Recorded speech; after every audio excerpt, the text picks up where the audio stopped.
Okay, folks, I believe we are live. Hello and welcome to episode 15 of Fright Lounge, the show in which the best horrorologists in town will discuss horror in depth and get a conversation going for the seasoned horror viewers, as well as helping introducing newbies to the genre. I am Rigor from the podcasts Then Is Now, The East Meets the West, and the Cult Movie Lounge. And joining me today, of course, is Bill Van Ryn from Groovy Doom and Michael. Also joining us once again today from the B-Moviecast is Mexican horror movie expert Juan Ortiz. Welcome, guys. Hi, how Hey, you doing? Hello, Nice to hello. be back. I'm good. I'm good. Hello. So, Juan, how have you been? What have you been up to? I've been pretty good. Just got back from actually doing a convention a few months ago. I was up in New Jersey doing the Chiller Theater convention, which was really awesome. It was a 3-day show up there, of course. Chiller Theater's been around for quite a few years, and it was an exciting show for me because I was able to see a lot of my friends and meet up with some old uh, basically meet up with some of my old friends and people that I knew that have been in the business in the genre. And we had a great time. We shared movie ideas and seen a lot of the toys and Q&As and celebrities. And it was a lot of fun. So I'm getting ready to do that again coming up in a few months, which is actually September. I'll be going to another horror fest in Orlando called Phantasm. And that's another one I'm really looking forward because I'm trying to expose my Mexican filmography to a lot of people out there that don't know what this is all about. And it's a great genre, exploring the Mexican horror genre from back in the 50s, the 60s, 70s, and even the 80s. So that's what I've been doing. I'm working on some new projects. As I speak on my website, I have a lot of new entries in my Mexican horror filmography on the website. So I'm trying to update always and getting some new titles and picking up a lot of films that are kind of very scarce from Mexico.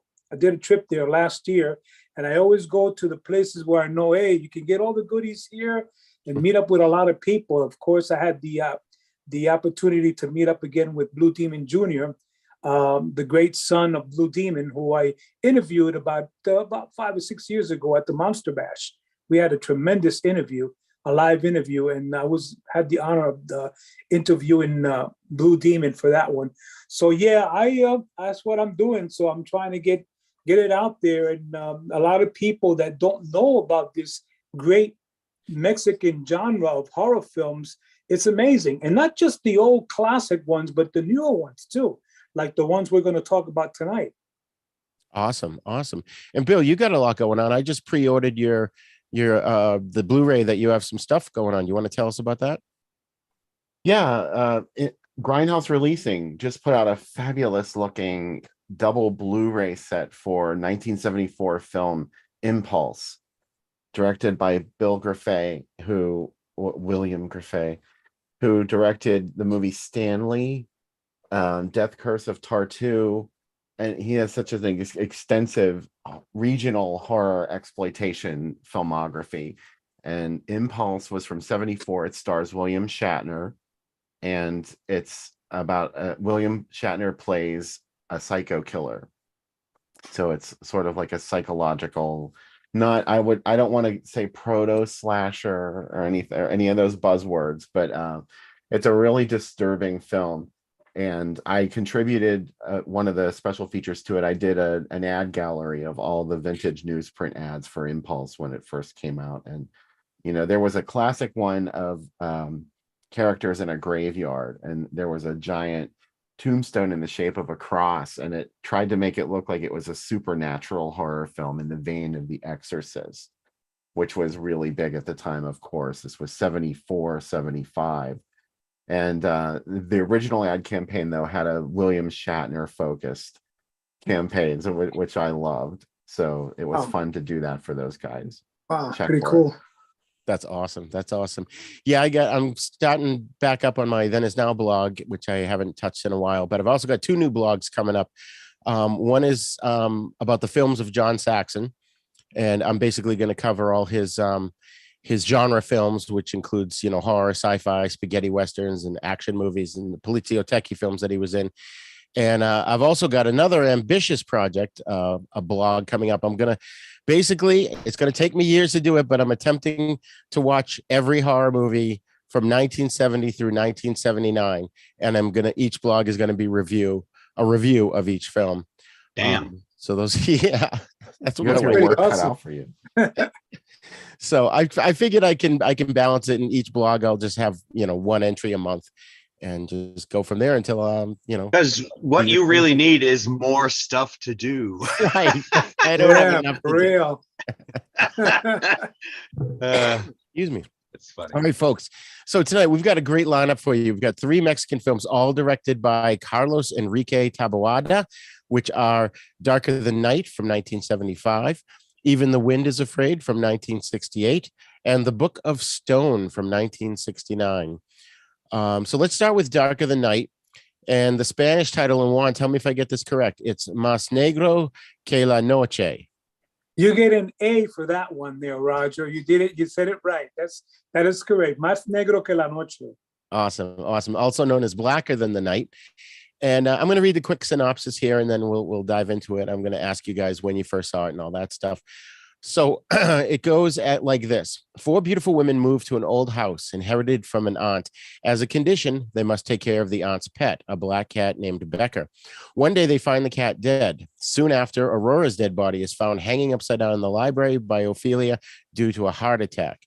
Ophelia, of course, is the main character who inherited the house. One night, a half-drunken Pilar, one of her friends, comes to the house. As she's walking up the steps, she sees the ghost of Susanna, the old lady, and falls to her death on the floor, breaking her neck.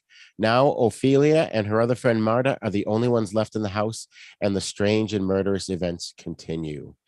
So, Juan, I'm going to start with you since you're the expert on Mexican horror films. When did you first see this movie, and what was your first impression?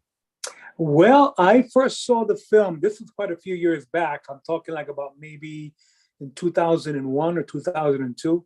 So it's been over the 20 years, plus a little bit over 20 years when I saw it. And I was able to see a screen version, a live on-screen version of the film, because at that time I did make a trip down to Mexico. At that time, they were showing in Monterrey, the city of Monterrey, they were actually they had screenings of a lot of these older films from the 70s, the 80s, the 70s, and even the 60s.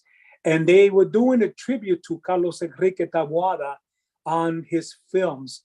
And the 2 films that they were doing a double feature in the theater in Monterrey was this one here, Darker Than the Night, and Poison for the Fairies, which was actually the last film that he did in 84, Veneno para las Hadas. It was kind of like a witchcraft story about these 2 little girls and stuff. But I saw the film, and I tell you what, I was very impressed because Taboada I would consider him the Gothic master of Mexican horror and Gothic films, because his way of scaring and letting people know is through like the means of using fear as a method in his films. And Darker Than the Night, Más Negro que la Noche, is this particular film that is like a revenge story around a group of women. And all his films, except for one movie that he did in 1975, which was called Rapiña. We'll talk about that one. We're not mentioning it, but I'll mention a little bit about that. It was all male cast, and Herman Robles was in that.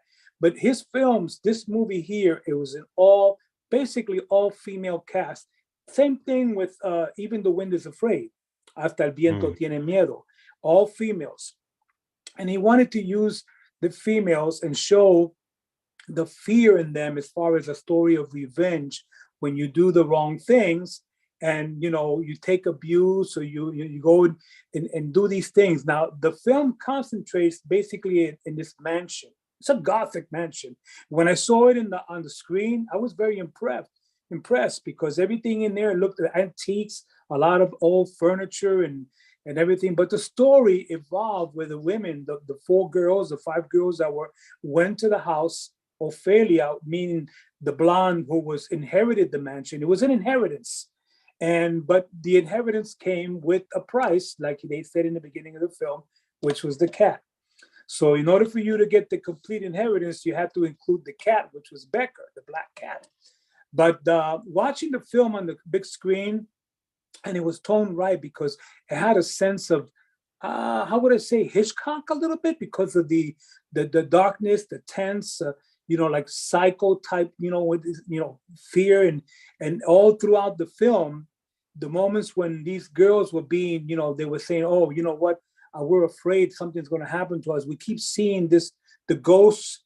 Supposedly the old lady Susanna, the aunt, had passed away, and she, just died and left Becker as the inheritor of the mansion. And the girls, they took advantage, but they didn't know that the cat was included. So by having the cat in there, created that fear is, well, we don't like cats, especially a black cat being in this mansion, So throughout the entire film, I'll tell you what, I'm watching and saying, okay, one by one, I know all these girls are going to die some way. And it was a revenge story of old lady Susanna actually coming back from the dead, or maybe not, maybe she didn't die, because you can see her in full form, not in a spirit form in the film. So yes, I was very, very, I did enjoy this movie a lot. Keep in mind that my genre category is primarily the 60s, the 50s, and a lot of the Mexican horror ones, even way back into the 30s. But this one here marked for me wanting to get involved in watching more of Carlos Enrique Taboada's films, and he really didn't have that many. The ones that really got him on the map were these 4 films. Before that, he was also doing directorial, he was doing films, and he was working with other directors and writers and doing other Mexican films. But this film right here is the one that really grabbed me the most of the 4 that I watched. And it is it's a pretty good film where it keeps you in suspense to knowing who's going to be next. You see? So that's what I really enjoyed. So my first experience of Más Negro que la Noche was actually in Monterrey, Mexico, in 2001, watching it on the big screen. Nice. Michael, was this a first time view for you? Yes, first time. In fact, this was the first out of the 3 movies that I watched. And yeah, okay, I guess I won't get into great detail right off the bat, but I liked the fact that the title referred to the cat. Blacker Than Night, Darker Than Night. I thought that, oh, that's a cool title. And then when they said, that it was describing the cat, I thought, oh, that's kind of cool too. I thought at the beginning of the movie, the way he jumped off the old lady's lap and gave this like hiss, and his hair stood up, and then she died. And I thought, did he just make that happen? But I guess he was just reacting to it. So yeah, I kind of have mixed feelings about the movie, but yeah, it was my first time seeing it, and definitely the sequence toward the end where they shot it in this like crazy psychedelic reddish black kind of deal. That scene was very striking and interesting. Yeah. Bill. This movie was totally my jam. All 3 of these. It was really the first time that I had watched them. I only saw this one we're talking about, Blacker Than the Night. Years ago, I saw a print of it on YouTube and watched it, but it didn't have subtitles. So it was all in Spanish, and I don't speak Spanish, but I was watching it and I was totally absorbed by the visuals of this movie. It was like Juan said, it's just a beautiful Gothic story. And I am so envious of the fact that you got to see this in a theater on a big screen, because that would just be a dream. All 3 of these films are just beautifully shot and composed. They've got, a lot of the films that if we see Mexican films of this era in the United States, they're on these like really kind of shitty transfers, and like, I remember there was a DVD label that put out a whole bunch of them in the late 90s, and it was the only way that we could really see them, and to see them in their true state and fixed up and looking beautiful, that would just be a dream, because they're wonderful. Oh yeah, go ahead. This movie in particular, there was, this kind of thing, it's not really all that original in terms of a story, but I love how like tapped in the filmmakers are to these sources, even as they bring their own elements of the storytelling. They're still tapped into like those old vintage, like Universal monster films, and even Wuthering Heights, films that had like a sort of gothic feel to them, and they also bring that to these movies, and I just love the combination of those elements. I think it's so much fun. Nice. Yeah, it was the first time watch for me for all three of them as well. I felt like these were movies, if they really had, I mean, they did have releases in America, and I'll get into that in a bit because I got some pictures, but these would have been the kind of movies that we would have enjoyed on late night TV. They had the perfect atmosphere to be watching it like midnight on your local channel. So I really enjoyed them. I was kind of walked in, I was expecting something a little more terrifying and gruesome, like Cemetery of Terror and Grave Robbers, which I think we talked about a while ago. In My Kill, I highly recommend those two movies, and I'll send you those titles again later on.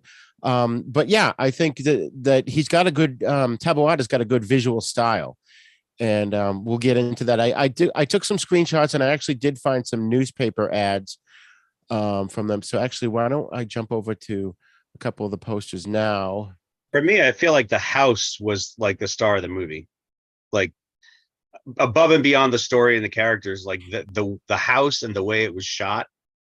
It was like for me the most interesting part. It's like, how did they get to shoot in this amazing house? So this is one of the black. That's a cool image. Yeah, I love the colors. I like that a lot. It's kind of evocative of that final scene, or the flashback there that you mentioned. Here's another poster. This is a really good one. I love that 70s style of painting that they do. Yes, they did that a lot for a lot of the Mexican posters. A lot of them, even a lot of the, believe it or not, the Lucha Libre Santo posters, and a lot of the Mexican horror ones had that kind of a feel, like that artwork like that. A lot of the artists in Mexico did it that way. And it's very impressive because they did that with the same thing with the other two titles, with the Book of Stones, with the Poison for the Fairies, with Rapiña, which had a beautiful poster, the same kind of artwork. Yeah. And then let's go on. I also took screenshots of some of the movies. This was, I think, a lobby card that I found online. Oh, cool. Couldn't find too many. It was very, like you said, Juan, or I think it was you, Bill, that said they had only briefly released them in the 90s. And, these movies, it's hard to find a ton of information on them. One of the things I want to add on while you're showing that is the fact that, Roger, that K. Gordon Murray was the king of doing all the dubbing for a lot of the Mexican horror, i.e., quote, black and white films from the 60s, late 50s, and a lot of the Lucha Libre Santos. But K. Gordon Murray never got around to doing dubbings for these.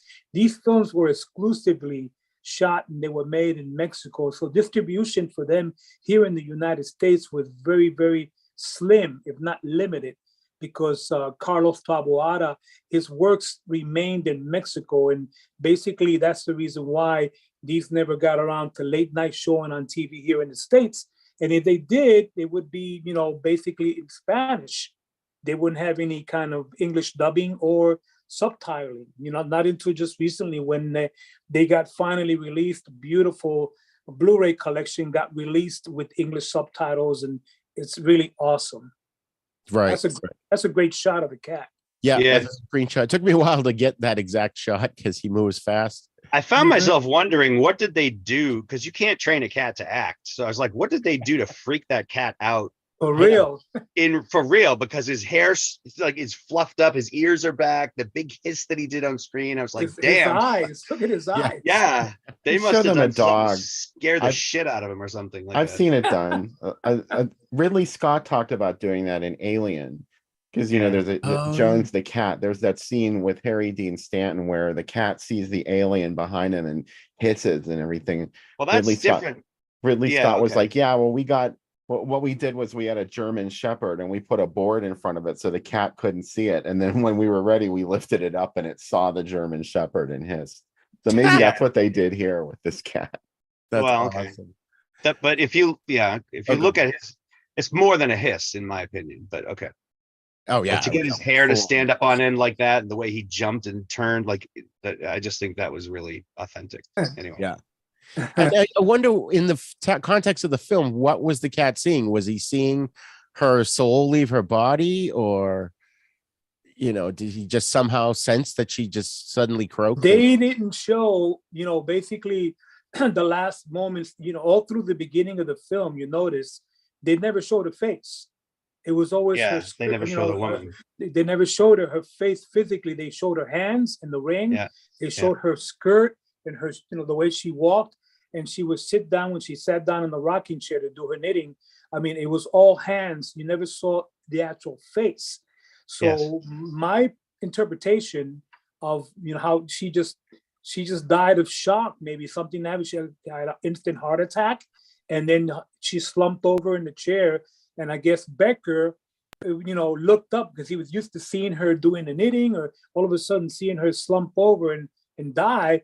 It was an instant shock to the cat to cause him to react like that. Say, whoa, wait a minute, what's going on? Why did you die? So then the next screenshot I took is of Sophia, the housekeeper. Mm-hmm. Yes. And, she's really creepy looking. I gotta say one thing though. I mean, this film has a lot of, if not, I don't know if you guys agree with me or not, but it's got a hammer feel to it, believe it or not. Yes. Like the hammer fronts. I would totally agree with that. It's got a hammer feel to it, but look at her, and you look at the mansion, and you look at the girls, and you look at everything, the surroundings, and it's got very much of a little bit of a hammer feel to it, She reminds me a little bit of Margaret Hamilton. Oh yeah. You know what I was gonna say? She reminded me of Cloris Leachman's character, Frau Blucher. Yeah, that too. Frau Blucher. Yeah.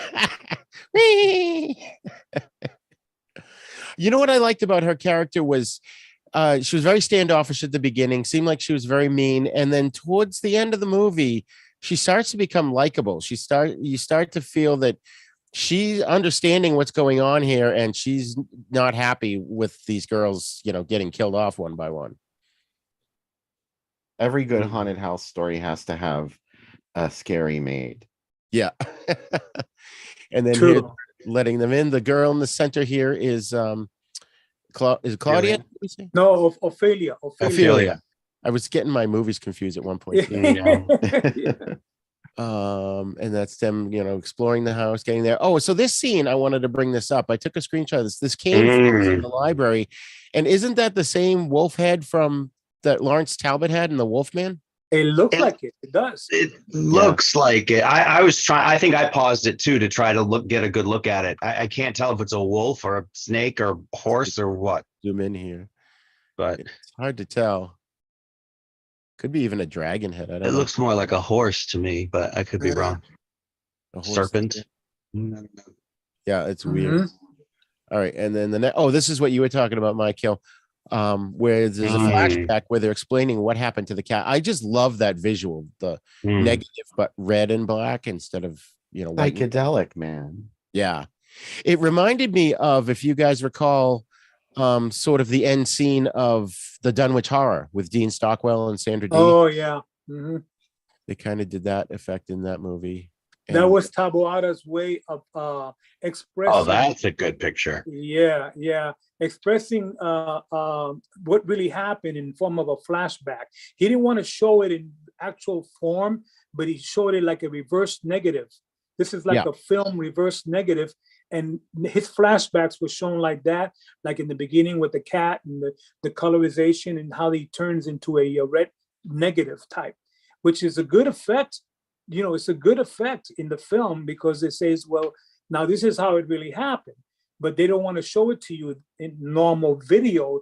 They show it to you in this way, like a flashback.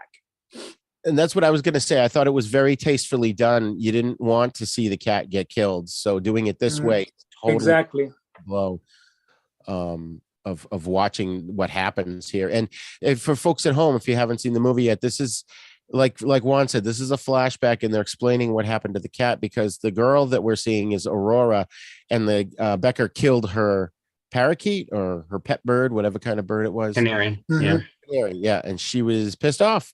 So this is what happens. And like I think I got a couple more. Oh yeah, this is the girl that gets this is like the bloodiest moment in the film. Yeah, this was very inspired. That's the final shot, the last scene. Yeah. Yeah. Spoiler alert, folks at home. Mhm. Yeah. And then I liked this. I particularly took this one. I actually wrote it in my notes to make sure I got this one because I love his use of light and shadows. Yes. You know, this Very is good. Very good. we'll see what happens to her in I think in the next clip. Oh no, there's the grandmother, the aunt. I'm sorry, the aunt. And like you said, they don't show her face in full, except in the portrait. There's a portrait on the wall Yes. Hmm. where you see her face. But this is and you only see her for brief instances. I thought that was very well done, very creepy. Now, gotta say one thing about this though. Taboada didn't want to use what they call spiritual or ghostly images for somebody that dies and comes back to exact revenge or take revenge on the killing of the cat and so forth, and not going by the rules of the inheritance of the mansion. So he showed the Lady Susanna or Madame Susanna as an original, coming back, but an original form, not a spirit form or ghostly form. So this is a way of saying, well, it's her came back to take revenge, but she's not in a spirit form. She's in her natural human form. But hiding her mostly in shadows too makes it that much scarier than if she notice they didn't show her mouth. Say what? They didn't show her mouth. They showed her eyes. Right. And let's see what else. I'm not sure that isn't a dude in a wig. The actor that plays her. It could be. Yeah. That's funny. Yeah, it could be. And then these are the girls. She's dead. I just lucked out with that subtitle being there. Excuse me. I thought this was a great shot though of the characters. And then and there's Aurora, I think. And that's Pilar. Oh, Pilar, right. Pilar. Yeah, Pilar. And then I think we go into some newspaper ads I found. I may have to not do full screen so I could tell you where this is from. Okay, this is from the Boca Raton News, Sunday, June 5th, 1977. And it's playing up against Smoking the Bandit, Longest Yard, Viva Knievel, Doc Savage, Black Sunday, reissue, obviously. And that was the Black Sunday, the movie about the Super Bowl, the terrorists at the Super Bowl. Oh, right. That one. Yeah. All right. That makes more sense. And then we've got at the Delray Drive-In. That's cool. So, if they showed that in the Delray Drive-In, I'm pretty sure they probably showed it with subtitles.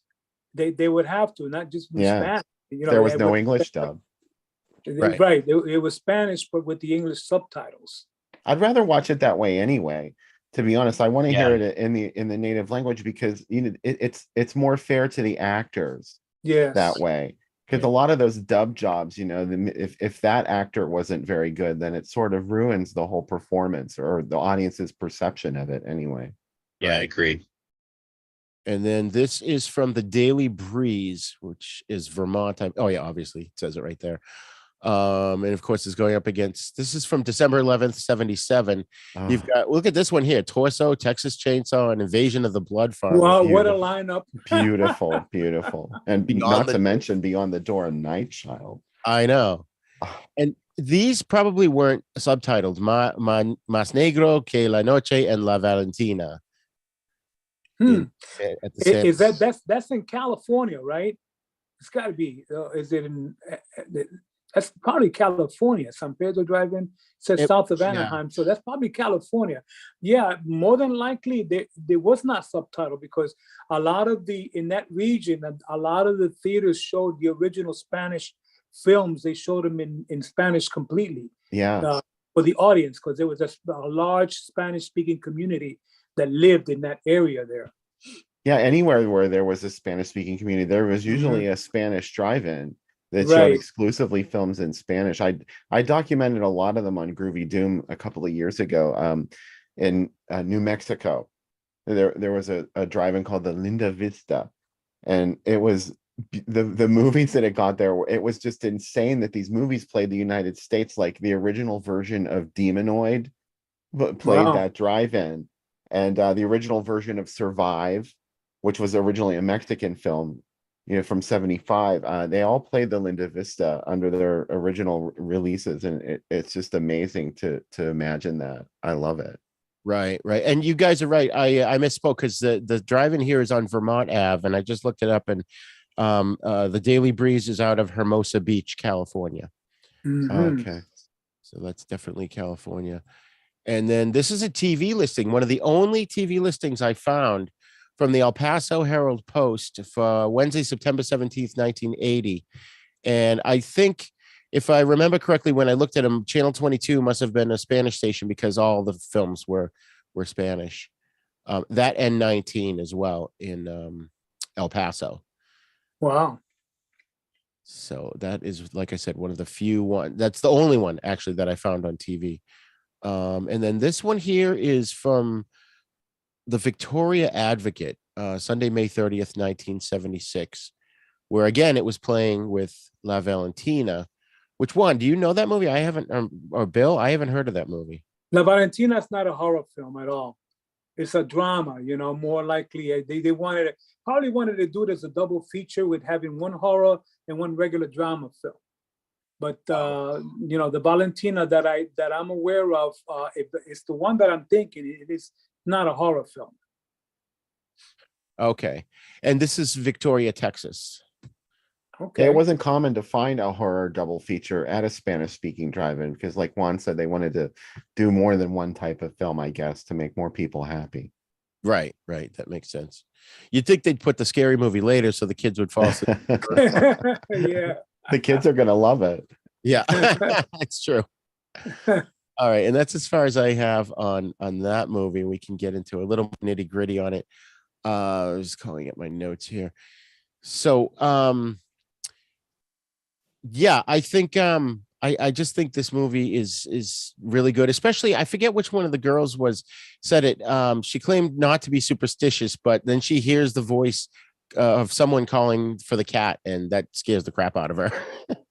That's a great moment. Oh, Mhm. and I think. go ahead. Go ahead. No, go ahead, Mike. I was going to say, I think I'm the odd man out here. That I thought visually the movie was good, but in terms of the story and the pacing, for me it was just too long and drawn out, and I felt like the characters of the women are almost interchangeable. Like I didn't really have any strong feeling of what separated them from each other in terms of what they did, except for the fact that the main girl there was the relative of the aunt. Right. Yeah, I don't know. I think I knew that it was supposed to be mysterious, and I did like the visual style, but yeah, talking about that scene in the library when the cane falls on the ground and the lights go out, that woman calls out for Jose like 17 times, and she's like walking around, Jose. I'm like, honey, after the fourth or fifth time, he's not there. Like, just she was making herself feel better by doing that. It just went on, and I was like, okay, can we just, I'm not saying I have respect for the filmmaker and all that, but just my own personal, I like the visuals and I like the idea of the cat being involved, but yeah, I think I'm the odd one out of this group that I would not watch that again if I That's funny. I like that. I personally, yeah. Just to go into to answer your question, Bill, apparently the actress that played Susanna, the dead aunt, was Tamara Garina, so that definitely was a woman. Okay. But Juan, do you know anything about some of the actors and actresses that are in this movie? Claudia Islas plays Ophelia. Okay, so basically the main, actually the one that really one of the main characters, of course, I'm pretty sure Marga Lopez. I don't see her on the list here. We've got Claudia Isla, Susana Dos Amantes, Lucia Mendez, Helena Oh, Rojo. yeah, Lucia. I'm thinking Marga Lopez is from actually the other two films that we're going to talk about. Right. No, yeah, a lot of these were like first come new actresses. They're not major stars, back in, I guess they were picked out of a handful of screen tests that they did, and they got the role either because they're pretty, but I mean, they're not, except for Lucia. Lucia Mendez has done a few Mexican films, but they were not horror films. Keep in mind, she did maybe one or two, but most of them were regular dramas or love films, or not gothic mysteries like this. The other girls, I'm not too familiar with them, as far as for this film is concerned. Yeah. Right, right. The one actress, Helena Rojo, she was in Mary Mary Bloody Mary, like Juan Lopez Moctezuma. I recognized her because I love that movie. Mm. Let's go. I haven't seen that in ages. Oh my god.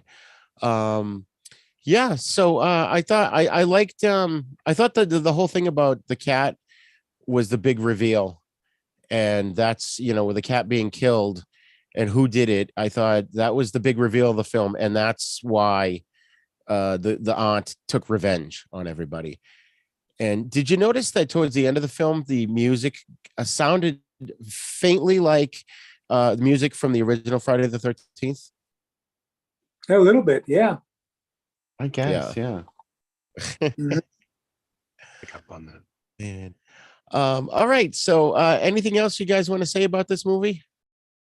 Well, I want to just to add on that it was, for me, being that it's one of Taboada's, it was a little later film because it was from 75, and he had started his career out in the early in the mid 60s or earlier. Enrique Taboada was actually involved in projects with Chano Urrieta, and he was involved in projects with Federico Curiel. He was, I don't know if you know the Nostradamus vampire series. Yes. Then Enrico Taboada was involved in that project.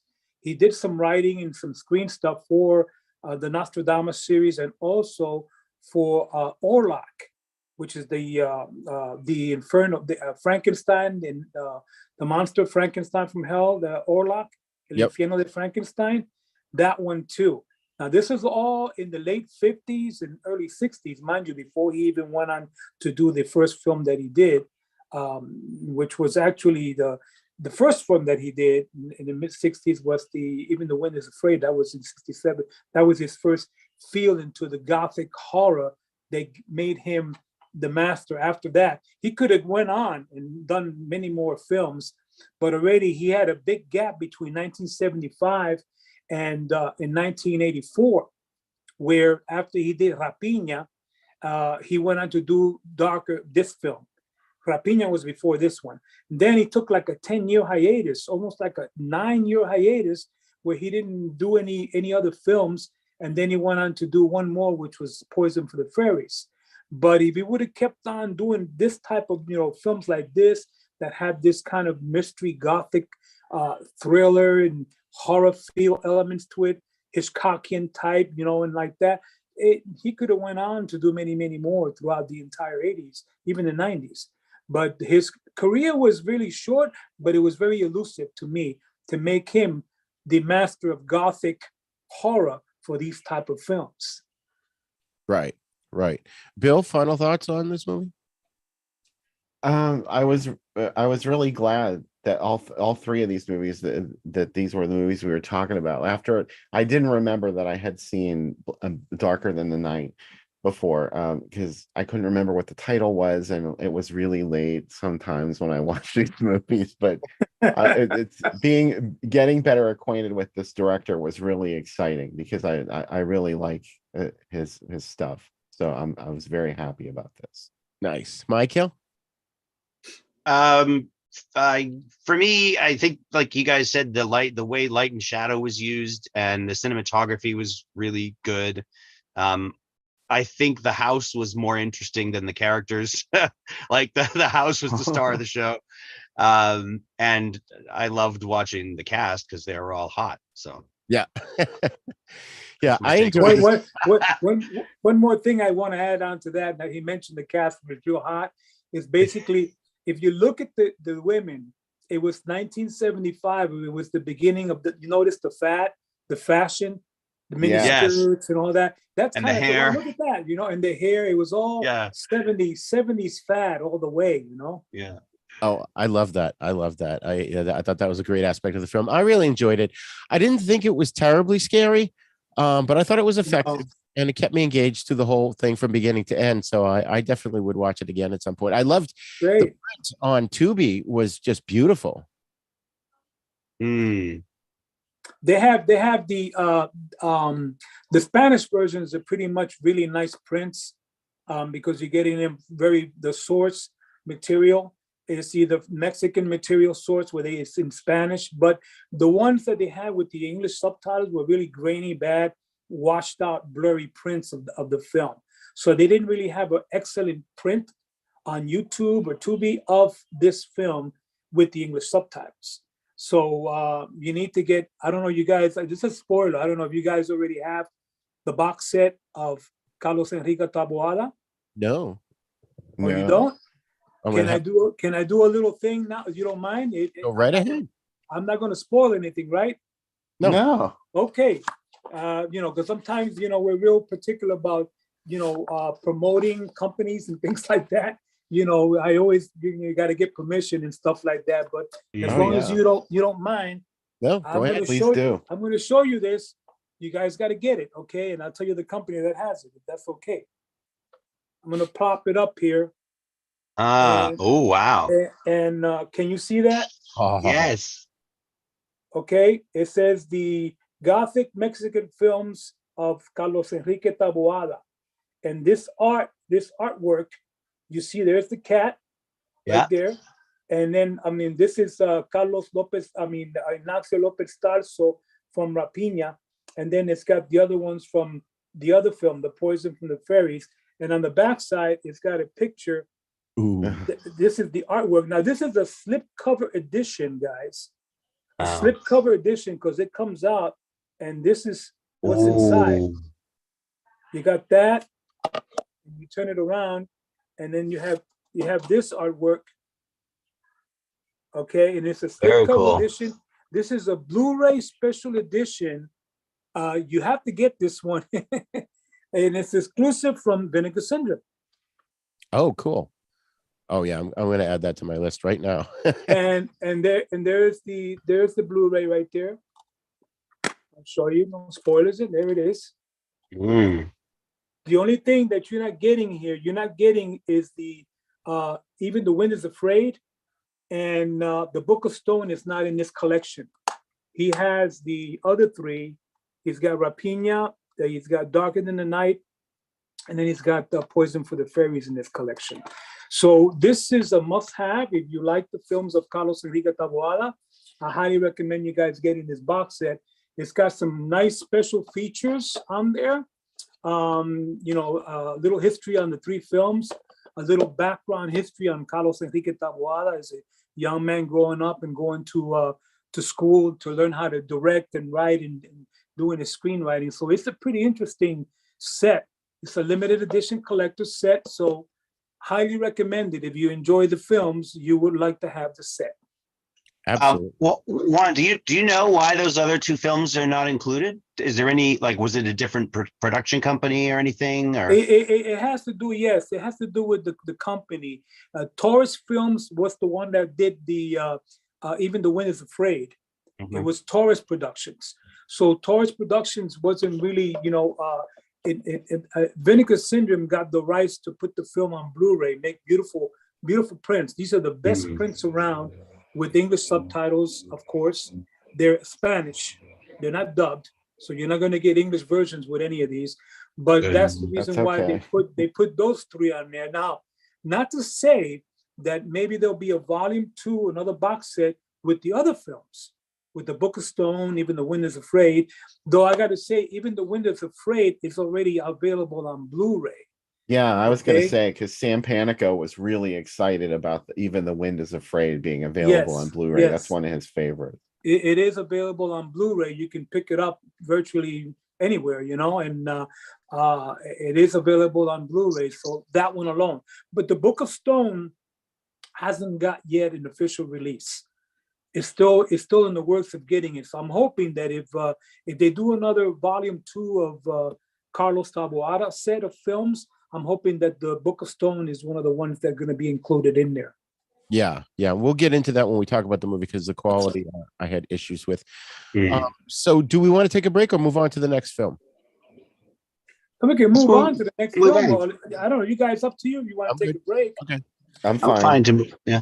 Keep All going. right, so we are going to tackle next up another Taboada film, Even the Wind is Afraid from 1968.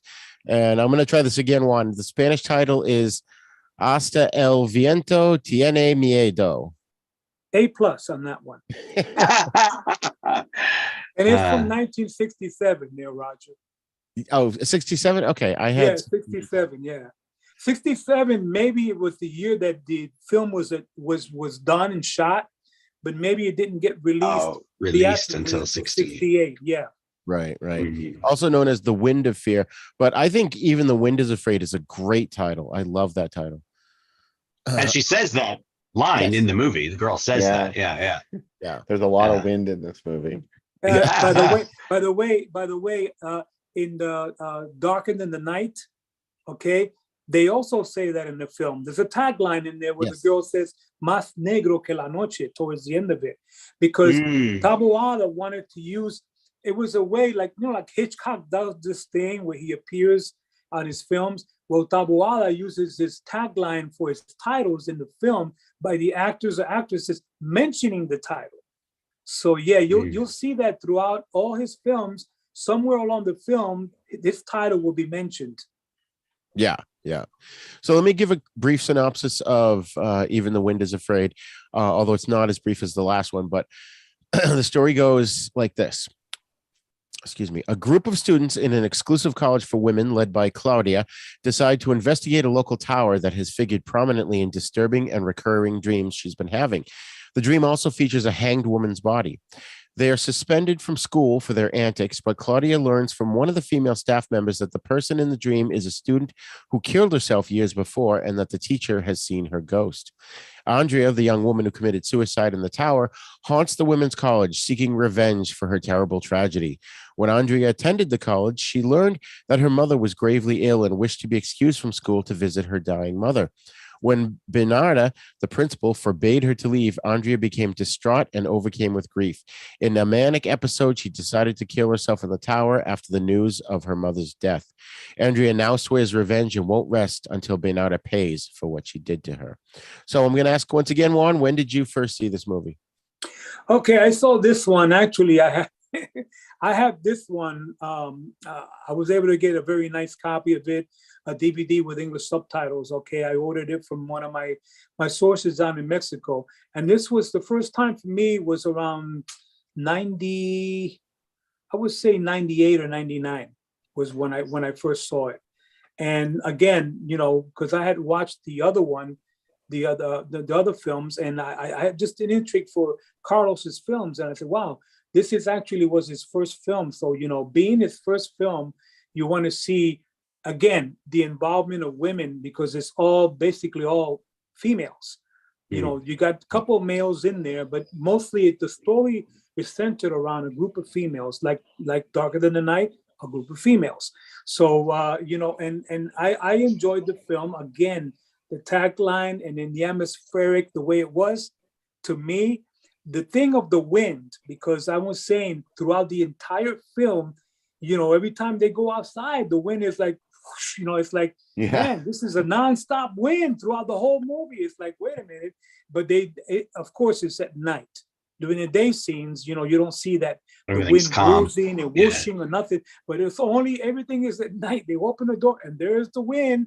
So the big tagline is the wind. They said, well, they want to create fear using the element of wind. So I mean that was pretty impressive. Really caught me pretty quick on that by Carlos doing that effect to make say, wow, where the wind has something to do with why is it blowing like the way it is? They're scared, they're afraid, they're fearful, they don't want to walk over to the tower. So yes, I did really enjoy this one. As a matter of fact, I enjoyed this one a little bit better than The Dark in the Night, to tell you the truth. Because of the fact that the girls, I mean, it again, there's another story about revenge, the spirit of a dead girl coming back to take revenge on who killed her, and so forth. And then there's the evil, cruel, the governess, not the governess, but the leading lady of the school. Yeah, that's Margot Lopez, and her techniques were like really ruthless. Like the maid in Dark in the Night, she was really like very stern, but Margot Lopez was very strict with the girls, and all the time was constantly watching to see if they make mistakes. I like that a lot. They're saying, well, how much will these girls take? You see? So yeah, it to me, I really enjoyed this one. I really did. Nice. Michael? I loved this one. I wasn't paying attention when you first gave us the list, so I didn't realize until we just started the show that they were all directed by the same director. That didn't click in my head until it started. But I loved this one. I was so interested. Like every single scene, I was like, oh, I can't believe she said that. Oh, what's gonna happen? Oh, what's gonna happen? Like the characters were all, to me, they had much more distinct personalities, and there was I don't know, just maybe the acting or the way they emoted, the way their face expressions, and the dialogue was kind of clever too. Like some of the little quips and sarcastic bits that they would say to each other, it showed that they have known the headmistress and the other woman there who worked there, the teacher or whatever. Like a couple of times they said things to each other that, like, not direct expositional things, but just little comments that showed that, oh, like they have a history together and they know each other. And the scary parts for me were scary. The creepy parts were creepy. The wind totally worked for me. Even the scene with the bird, where there was like, oh, the bird. And then they were like, oh, we can fix its wing and heal it. She's like, oh, let me see it. And they put it in her hands, and then everybody goes and she turns around and the bird's dead. And it was just like, I was like, oh, like I was so into this one. I don't know what it was.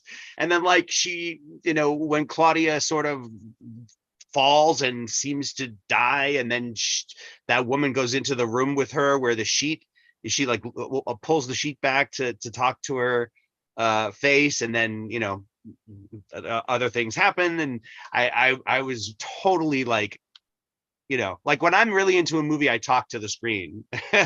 And I was just like, oh my God, is she? No way. Like this movie, yeah, got a hold of me, and I was totally into it. It just, I'm surprised actually that it was the same director, because to me they were night and day. That's awesome. So before we go a little further, I just want to mention, in case anything weird happens, Bill, do you recall when we had, I think it was Charles Rosenet on the show, and weird things were happening to my computer? Yes. It's happening again. All of a sudden, I have other windows that are open, and they just keep popping up randomly for no reason. And like one of the ones with the pictures I have lined up to show next popped up, and it started scrolling through the pictures. So now I'm scared. Hey, do you have a spirit in that computer, Roger? I don't know. It only happened that one other time. It was really Ghost in the machine. Yes. Pazuzu. Oh, don't say that, Bill. It's gonna start going. All right, now it's your turn, Bill. When did you first see this? This is another one of those ones I watched before with no subtitles, so I really didn't understand the entire. But this one's really easy to understand, even if you don't know the exact words. And I thought this one was very scary. The other one I thought was creepy too. I seem to be in a minority there, but I did think I thought Darker Than Night was pretty creepy. This one is actually pretty scary. It reminds me a lot of he was obviously drawing some inspiration from Mario Bava, the films of Mario Bava, in this one in particular, because it's about this vengeful ghost. It reminded me a lot of Kill Baby Kill, Mario Bava's Kill Yeah. Baby Kill, how there was like this ghost that appears and then all of a sudden they die horribly. But I love it. And again, it was just so, it reminded me a little bit of Suspiria too, the way it was all about these females in a school, and there was like something weird going on. There was a little bit of Vertigo. No, Vertigo. Yeah, that's the one with the nun falling down in the Yep. okay. Yeah. The tower, the stairway that went up into the tower. Yeah. Yeah. I love seeing all those elements together in sort of an original concoction, and this movie had it. I like it. One thing I loved in this movie was the you mentioned, Michael, the vice principal there, Maricruz Olivier played Lucia. I thought she was, and I loved her bouffant. I thought it was awesome. Yeah, she's a really very prominent Mexican film star. She has been around for many, many years during the golden age of cinema in Mexico back in the 50s.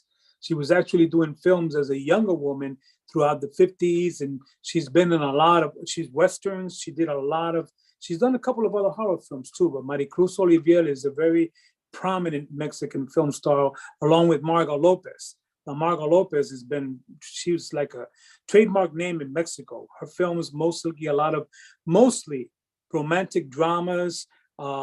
She's done many romantic dramas, love stories, and some couple of mysteries, noir type films. And this was her only fare into horror when Taboada asked her to wanting to do these two films, because she did this film and then the other one, The Book of Stone, also. So you notice the cast, they repeat the cast a little bit because some of the stars from the other film is also in this film and in the other film. So, and another mention I want to add on to when you were talking about Bava, also the film has a little tagline. If you remember Black Sabbath, the first episode of Black Sabbath, The Ring. Yeah.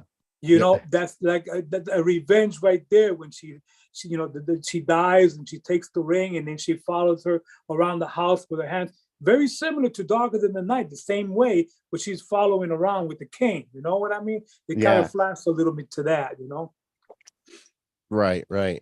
All right, I'm gonna. Oh my God, this is. I'm getting freaked out. Just windows just keep popping up and doing weird things, but I'm going to attempt to share the pictures that I have here and see if nothing happens. So this is a poster. Is it sharing? Yeah, we can see it. Oops, I didn't do that. Beautiful. I have to say, the guy who played the groundskeeper, they obviously went out of their way to make him look older than he really was. Like to Yes. me, the gray of his mustache and his hair looked like they painted his hair, and he had these like lines on his forehead that were clearly drawn on there. I mean, he was good, but I just thought, why didn't they just hire an older actor for that part? It's a small part. That's funny.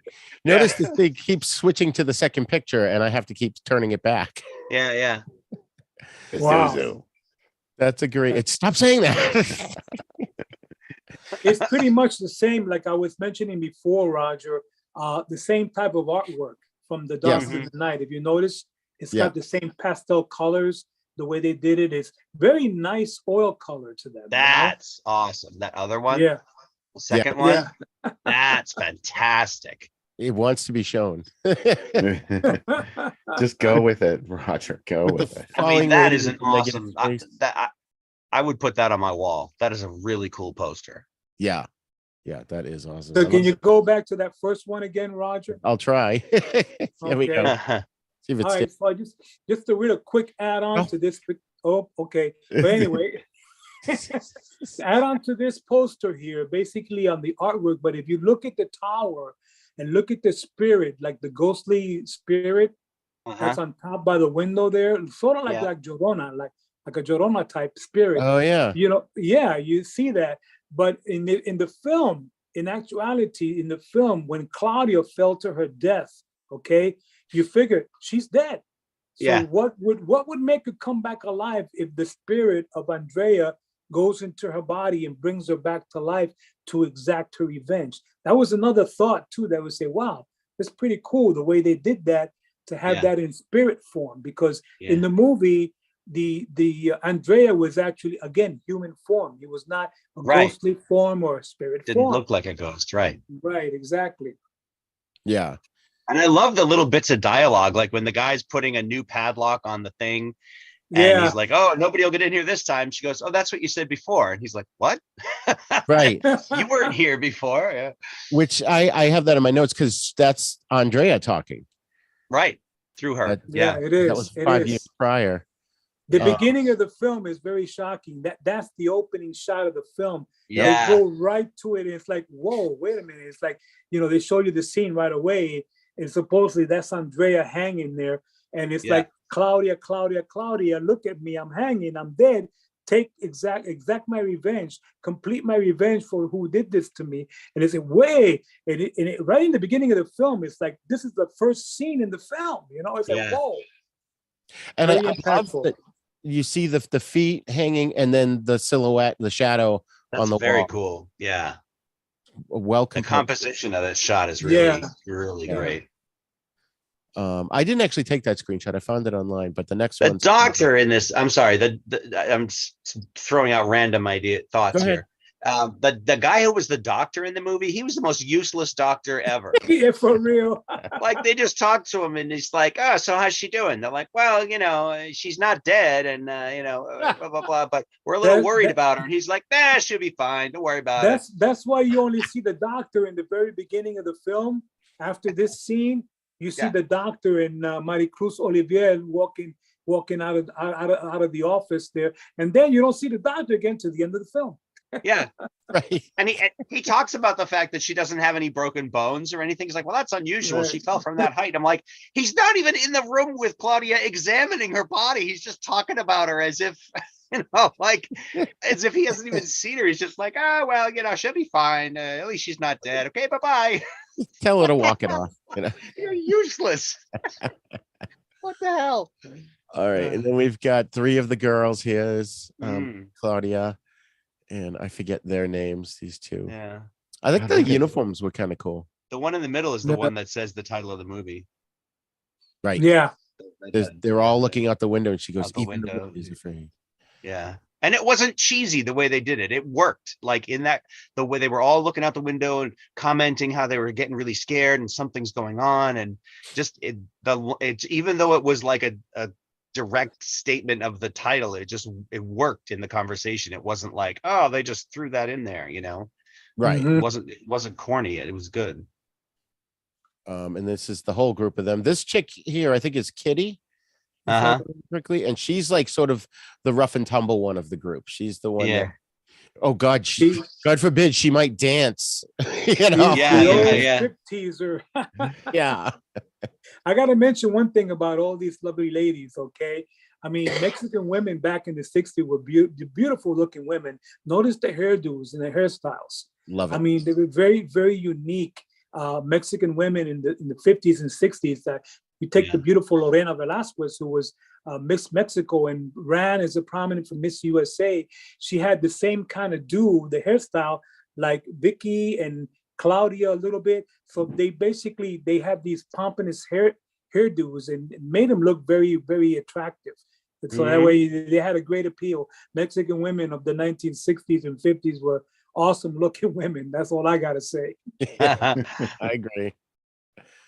And then there she is, the vice principal. And then that's her and the 2. Sometimes these 2 women stood so close to each other when they were talking. I thought they were going to start kissing. They were just like, their faces were like this far apart. And I'm like, that would have happened in a Juan Lopez Moctezuma movie. They would have started kissing. That's true. It's like, did people really naturally stand that close when they talk? But maybe it was a microphone positioning or something. Yeah. Or maybe I was just projecting what I wanted to see. Right. Man, and then there's Claudia. This is after she's playing the piano. Right. She's possessed by what's her name? Oh, and I loved this shot. I had to get this screenshot. I played with the contrast a little bit just so you could see it better. Oh yes. But that was just an amazing. When they hear shot. the scream, that's a beautiful shot. Yeah. And that thing that precedes it with when the headmistress gets to the top of the tower, and you see the shadow. You can't see the face, but you see the hands holding the rope, Right. like she's gonna hang her or strangle her, just like slowly coming out of the shadows, and the woman's like backing up and getting more and more scared, and then of course she shrieks. But like even I was scared, like when the hands were coming out and you couldn't see. That I was like, that's like The Ring to me. That creeped me out about as much as the thing coming out of the TV set in The Ring. I was like, damn. So basically, without giving any great spoiler alerts for those that have never seen the film, we all pretty much know who was the one that was actually hanged up there at the very end. Well, they didn't show the face or nothing, but we pretty much got an idea who it was after the very end. Because I mean, they said, wait a minute, did she really get her revenge, or did she just take revenge because, you know, the girls were being abused throughout the entire time, and they wanted to find out who the killer was, you know? But it is quite a story, and you know, this scene right here is pretty awesome. You notice everything is all dark around them. They highlighted the lamps. They put the flood lamps right on the stairs, with just on them, to give it more a sense of fear, more, you know, like scarier moments, you know? It's a great angle, It just the dynamic position. It's very dynamic, right? It's almost like when we were drawing comics, Roger, right? They would talk about like do an angle where it's, you know, it makes everything interesting, get all the characters in there and the mood. And of course they're all looking up because the screen came from above them. Right. And like Juan said, we don't get to see the headmistress hanging, but like the way they shoot it with her legs is a throwback to the opening scene, right? You see the legs and the feet, but they don't pan up and show who it is right away, you know? And I think that's the last screenshot. Yeah, we get into some newspaper ads here. So this is from the Arizona Daily Star, Saturday, November 23rd, 1968. And it was playing on a double feature film with the Orlac film that you mentioned, Juan. There it is. There it is. That's the other film that Taboada was involved with the Orlac, El Infierno de Frankenstein. I didn't know that they had that as a double feature with this film. So yeah, there you go. That showed he did a double shot, because he was technically involved with a lot the writing for Orlac. And if you notice, the character actor in Orlac, okay, Joaquin Cordero, is actually the same character, the main character in the next movie we're going to talk about.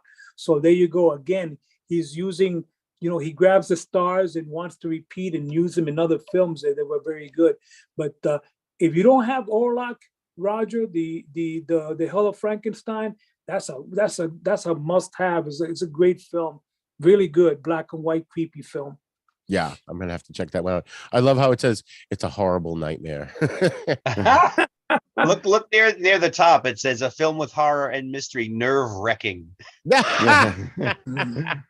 Nerve-wracking. With a strong at heart. That's funny. It's nerve-wracking. It's actually not, but not. It's sort of both, right? Racking and wrecking. Right.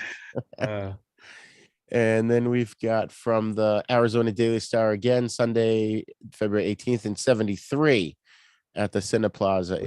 Muchachas. With Andres Garcia. He only recently passed away. I want to butt in on this one here. I want to comment a little bit about this ad, if I may, okay? Yeah. So basically what happened was this. You know, you notice that it's not another horror film or a drama. It's one of those sexy comedies, because throughout the 1970s, all right, the late 60s and the 70s, up until 77 or 78, okay, they were Andres Garcia and Mauricio Garces and all these comedians. They did all these little raunchy, sexy comedies where they actually showed frontal nudity.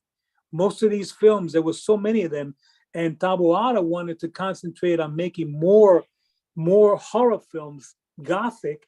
But because the sexy comedies overtook, you know, there was so much of them. There was so many of them. They did hundreds of them.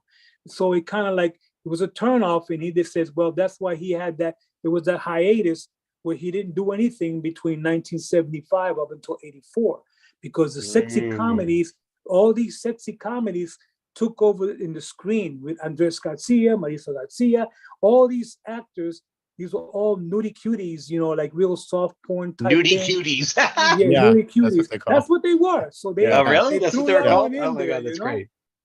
I didn't know that. And that's like director Pete Walker. He, from England, he had the same point of view. He was doing these sexy comedies and he got tired of it and he started making horror films. But he was forced to put nudity in especially in the early 70s because that's what the market wanted. And he didn't want to do it, but he did it. Exactly. I'm a big fan of when Andres Garcia does full frontal nudity. Of course. He did it in Tintorera, which is one of my favorites. Oh, that's right. Hugo Stiglitz and Susan Yeah. George. Right. And Andres Garcia, they have sort of like a little threesome going on a yacht, and there's a shark, sort of. Is the shark part of the threesome? The shark wanted to be part of the threesome, but they didn't want to have anything to do, so it ate one of them. Oh. Unfortunately, it was Andres Garcia that it ate. I think Rod Barnett did commentary on the Blu-ray of Tintorera, if I remember correctly. All right. What does that mean? Tintorera. Tinta's color and rara. No, Tintorera. it means shark. It's Right? a tiger shark. Tiger shark. Tiburon is shark. Oh, Tintorera is tiger shark. Okay. This one's from the Arizona Daily Star, Tuesday, November 26, 1968. It's playing on a double feature with The Inferno of Frankenstein, and also this one, which I have never heard of. It's Buck Rogers for Adults. Space Thing. Space Thing. It's a soft horror. It's What like are we going to call it? Space. What's the title going to be? Space Thing. All right, good. It's a softcore sci-fi film that later in the 70s there was another version that came out that had hardcore inserts. Oh, really? The original actors didn't do the hardcore stuff. That was later. That's hilarious. Space Thing. He was showing us his space thing. Oh God, I'm kind of funny. obsessed with that movie, and I've never seen it because it has a really extensive ad campaign. There are so many different types of ads for space. This is a new one that I've never seen. Oh wow. I'll have to Some of them, they have like spaceships that are clearly shaped like penises, haha. And other sight gag type things. It was sort of Flesh Gordon. Yeah. Yeah. That's funny. I've never heard of that. I'm gonna have to find that one. All right. And this I wanted to keep the Billy Jack in it because I love that movie, and I just thought it was cool that it was sort of playing alongside it. Except this was at the Ricky and Billy Jack was at the Parkview. And what's Las Infieles? Anaberta Lepes, Regina. Okay, that's a it's like a melodrama. Okay. It's like a melodrama, a melodrama type film. It wasn't horror, it wasn't comedy, it wasn't. But Anaberta Lepi, if you can see the name there, I can see the name. Anaberta Lepi, that's Lorena Velasquez's sister. Oh wow. The Anaberta Lepi is Lorena Velasquez's sister. Oh, and Regina Torre, she was in some of the horror films in the 70s. If I'm not mistaken, she might have been in a couple of the Champions of Justice or the Santo films later on in the late 70s, Regina Torre. But Anaberta Lepi was alongside Lorena in The Ship of Monsters. Oh, wow. Mm-hmm. That's cool. Well, I just got to point out, and this has nothing to do with anything, but when I glanced at this, when I first got it, I thought it said other gals who farted well this year were Tuesday Weld. Oh God, that's funny. It's pretty good. Oops. That's better than farting poorly. Yes. Farting well. Changing on its own here, but we've got the San Angelo Standard Times from Monday, January 26, 1970.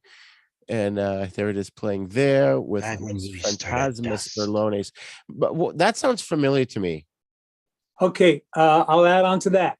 Los Fantasmas Burlones is a ghostly comedy that can be related to Hasta el Viento Tiene Miedo, but it's a comedy with Tintan.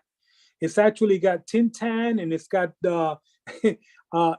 Tintan and what's his name? A couple of comedians, Oscar Pulido, and it's like Phantom of the Opera, but it's a comedy with two ghosts. So they're kind of like real ghosts that are making fun in the theater and the opera, and they come back, and none of the plays go right. But it's a kind of like a little, not horror, but it's like fantasy comedy with Tintin, Los Fantasmas Bulones. That's what that is. And they put it right side by side with that one. That's pretty cool. And there's a misplaced quotation mark right here. Tintin was mainly a comedian, correct? Yes, he was one of the big comedians in Mexico throughout the 1950s and 60s and 70s. Of course, Cantinflas was number one. He's the king. But you had a lot of great comedians that delved over into the semi-horror genre. Tintin was one of them. Clavillazo was another one. He did the Castle of Monsters. There was a lot of the comedians that delved over into sci-fi and light horror. And Tintin was also, there was a film that they did called The Madness of Terror, which is really good. You have to see that one. And it's got Andres Garcia, not Andres Garcia, but it's got Tintin, and it's got a couple of other. It's kind of like a monster movie, a la Universal style, with this Frankenstein-looking monster and ghost.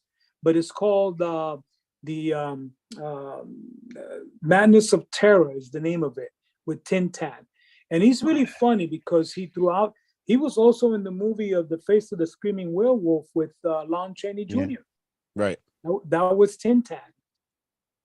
Oh, okay. Oh, cool. Have you seen that one? That's a weird one. House of the Screaming Werewolf. Face of the Screaming Werewolf. Yeah. Face of the Screaming Werewolf. Check that one But out. that's a good double bill they got there. That's a very good double bill. Yeah. And then we've got this one here, Southwest Drive-Ins. It's from the Arizona Republic, August 6th of 72. And it's playing down here with El Angel. What is that one? El Ángel. Okay. It looks El Ángel. I think El Ángel is a lucha libre film, if I'm not mistaken. El Ángel. Oh, okay. It's a Mexican wrestling film from Nice. It's not actually from the 70s, but it's actually from the 60s, early 60s. If I'm not mistaken, El Ángel. Yeah, that's very familiar there. It could have been another name for either Huracán, the films of Mil Máscaras or Huracán Ramírez, El Ángel. Oh, okay. Yeah.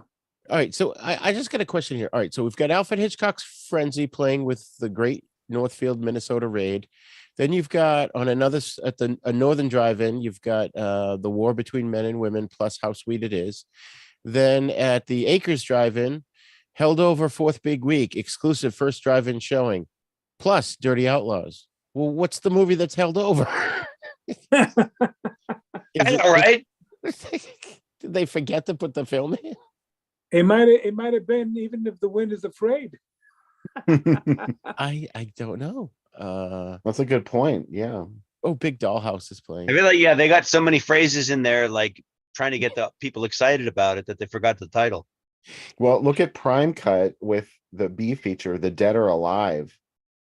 Oh yeah, Man. Which is really a very strange movie. It was marketed sort of as a zombie film, but it's Right. not. It's a ghost Huh. story. It's not the right combination for a double feature. I don't think. Right. Lean Marvin and Gene Hackman. All right. And then, I figured out finally, if I zoom in just a little bit, you can't, the arrow to change the picture doesn't pop up. So the ghost can't change it on me. Oh, you're outsmarting Pazuzu. Yeah, What are you stopping that? Roger's like, stop saying that. God damn it.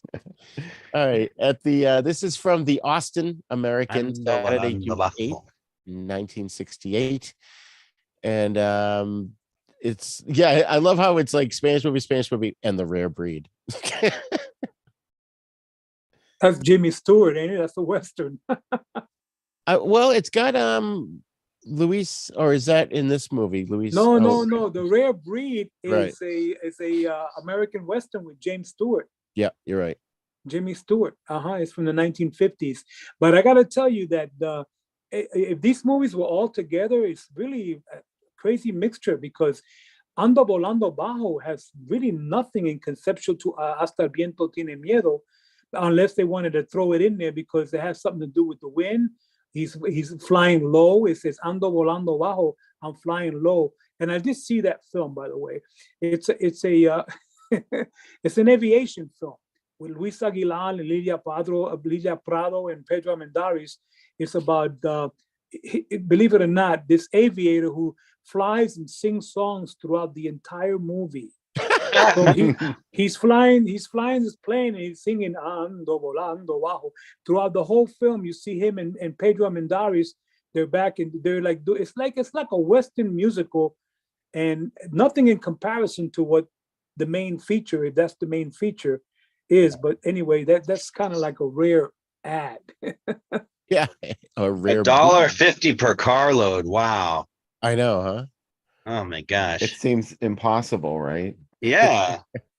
Those were the good old days, by the way. Yeah. Right. And they still tried to get people in the trunk. Right. Oh yeah.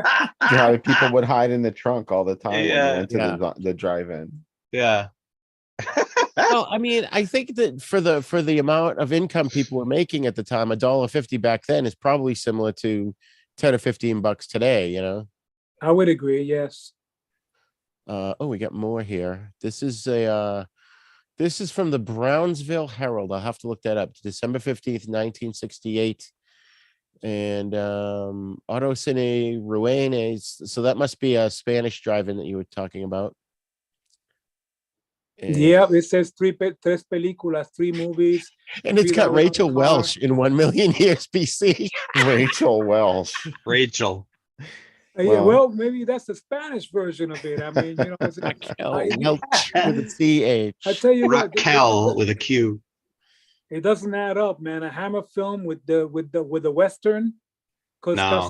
Cazadores de Asesino, with Antonio and Luis Aguilar, the 2 famous Western film stars from Mexico, big, huge in Westerns. That's the Western. It's a masked rider, one of them, Cazadores de Asesinos. And, you know, to match that with, they gave Even the Wind is Afraid second billing, they put that one on top and then put 1 Million Years on the bottom. It's an oddball combination, man, I tell you. And look at this, the Bible with Way Out with Jerry Lewis. What You know what year this was there, from? man. 1968. This In ad. Texas. Okay. Wow. 1 Million Years BC. I can't remember what year that came out, but it was probably already a couple years old. So a lot of times they sold the recent releases as a third feature, just like an additional one. They assume that you may have already seen it, but you can hang around and watch it if you want to. Right. 1 Million Years BC. 1 Million Years BC was 1966. Mm-hmm. We have more here. Oh, this was a cool one. So I kept the whole thing. So you've got Bloodthirsty Butchers. Andy Milligan. Yeah. Wow. Unbelievable orgy of terror. Torture You're Dungeon. speaking my language now. Yeah. Torture Savage, Dungeon. violent, brutal. Torture Dungeon is hard to get through. Bloodthirsty Butchers is really fun, but Torture Dungeon, you have to be like a hardcore Milligan fan to like. Yeah. Oh, Torture these Dungeon. titles kill me. I love them. Yeah. And then of course Christopher Lee in gorgeous color in The Blood Fiend. Blood Fiend. That was another one that was just it appeared on every triple and quadruple bill in the 1970s, I think. Oh my God, they got the bottom billing there. I'm looking at it. It says movies in Spanish, La Chamuscada. Viruta y Capulina. You know, Viruta y Capulina, they're the Mexican version of Abbott and Costello. Oh, Yeah.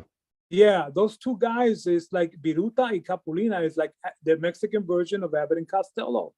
And that Chamuscada is another one of those sexy comedies. And then they got after that with Barridos y Regados. I'm not familiar with that one. In Pacto Diabólica.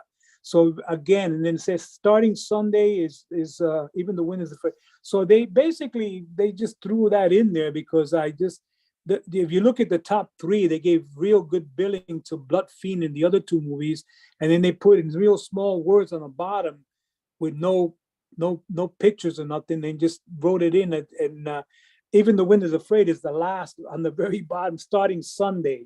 So Right. wow. So would you say then, like, see, these are obviously it's on a Those- screen, those- you've got 1, 2, and 3. Yeah, So would those are these ones be on a interfilms. separate screen? No, I think those are starting Sunday. Like, Yeah, those are on No, the same this right here. screen. That says starting Sunday right there. Mhm. Oh, at the bottom. Yeah. And Piazza El Domingo, starting Sunday, is that movie. So I would imagine then that this is either a second screen or they went all night, because that was not unheard of back then. No, yeah, this was probably they threw it in there along with they show you these three horror films. Real that is no way related to Chamuscada, which is a sexy comedy, unless they wanted to just offset it with a sexy comedy and another Spanish film and two other Spanish films. Pacto Diabólica is a semi horror Spanish film, but the other two are not. And to be able to put this film, even The Wind is Afraid, for starting on Sunday. So I mean, it's like the last billing. So they kind of like they're giving you a preview of what's going to be coming up next week or whatever. But I mean, it's kind of the way they did it.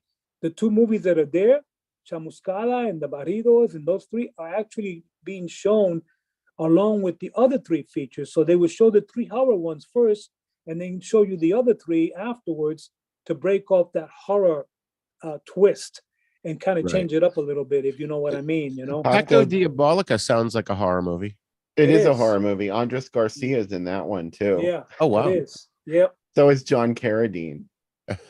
Oh wow. Yeah. Pacific Fresno Drive-ins. So that's plural. Well, I might have cut the ad. I don't know. There might have been other ones actually. Oh, you know what? Roger, I gotta say one thing, man. You did your homework very well on this. We're getting these ads and stuff. Yeah, you're very, very good. I have to commend you on this, because to be able to find these ads, you have to do a lot of research to be able to get clips from the 1960s and 70s of what drive-ins and movies. I used to read when I was in New York. Every day I would pick up the Daily News and go straight to the movie section just to look at all these ads. Yeah. We're talking about the 60s now, and I always wanted to see the pictures and say what's coming on next week, what's going to be on this. And it always fascinated me to look at all these great movie clips in the newspapers, Well, then, Bill, after this, you're going to have to plug your magazine because it's right up Juan's alley. That's what I do, Juan. I make a print fanzine where I collect movie ads like this and reprint them in collages, like in a book format. Oh, I have an interest. It's awesome one. You got to check it out. Yeah, I'll send you some. I'll send you some of the ones where I did a layout of Mexican horror films that I got from the newspaper. Yeah, you know what? Right here, I cut off what was above it, the films that were there, because they were just like regular, ordinary films. And then this one here, it's the final one. Okay, this is from the New Mexican. Body of Deborah. January 7th, 1971. The Sweet Body of Deborah. That's a Carol Baker Giallo. Just sit with baby and went away with daddy. Wow, What? man. Weekend with a Babysitter. Yeah, this is a Crown International. Oh, I see. The Babysitter. Okay. That's Weekend with a Babysitter. Yeah. And so Sweet Body of Deborah is a different film. Plus yeah, it's an Italian film. It's a Giallo. I haven't heard of that. Is there a different title for it? An Italian title, I'm sure. Oh, okay. I don't know. I'm going to start saying that when I get surprised now. Sweet Body of Deborah. What games did mommy play while daddy was away? And then I guess it's just telling us that these two films end tonight. Wow. That's Cantinflas there. There he is. Cantinflas doing a Western for Mis Pistolas. It was one of his many, many Westerns that he did, comedy Westerns. But that was a good one for Mis Pistolas, and then he did El Siete Machos, and that was a real good one too. It's kind of like a little bit more serious, but all had the usual Cantinflas comedy flair to the film. So, but it doesn't really, the way they did these, they put a Western comedy with even The Wind is Afraid. It's like it's not a match. I mean, but I guess that's the way they did it back then. Yeah, I don't understand. I mean, I know the distributors kind of had to go with what they had, but Right. I mean, Bill, do you have any idea behind reasoning for putting a comedy with a horror movie? It's probably just what we said earlier. It was a little bit, it was more of a limited market because they didn't have a whole lot of drive-ins to move these films around.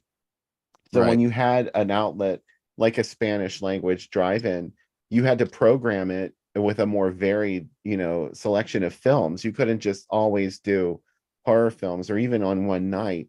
There had to be something to draw people in who maybe wouldn't go to a horror film, and vice versa. Maybe they wouldn't go to see a drama or a Yeah. comedy, but they would go to see a horror film. So I think this was just maximizing But the audience. Bill, you got a good point there, because the fact that they put Cantinflas first as a comedy western to kind Yeah, of entice the people to stay in and then watch the horror one after that, So they sure. put even the Wind is Afraid as last, because if they would have put that one first, then maybe it would have been a turnoff. We'd rather watch Cantinflas. He's top billing anyway, so you put him in first, so you're going to get the people coming in to see his film. Right. When you put on a show like this with more than one film, you only have to have one movie that gets the audience in, because it's just one ticket. They're not paying for each movie, they're just paying a ticket price to get in. So as long as Right. you have one movie on there that's going to get the audience in, it doesn't really matter what the other movies is. And if you vary it like that, that increases your chances of getting a ticket buyer. There you go. People mean- going on a date. There's like one movie that appeals to the guy, one that appeals to the woman. Yeah. Right. Let's go. That's another angle. Yeah. Yeah. If I was an adult back then, I would definitely go see Revenge from Planet Ape. Just saying. Oh Oh, my wow. God. All right. So I'm gonna, excuse me, stop the share and cough right in front of you guys. If it's okay, I would like to just take a brief Yeah. 5-minute break. Yes. Okay. I'm going to Cool. share the other picture, which is where there it is. And folks, we will be back in about 5 minutes.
Okay. I'm the only one back, folks. So, excuse me while I get myself resituated here.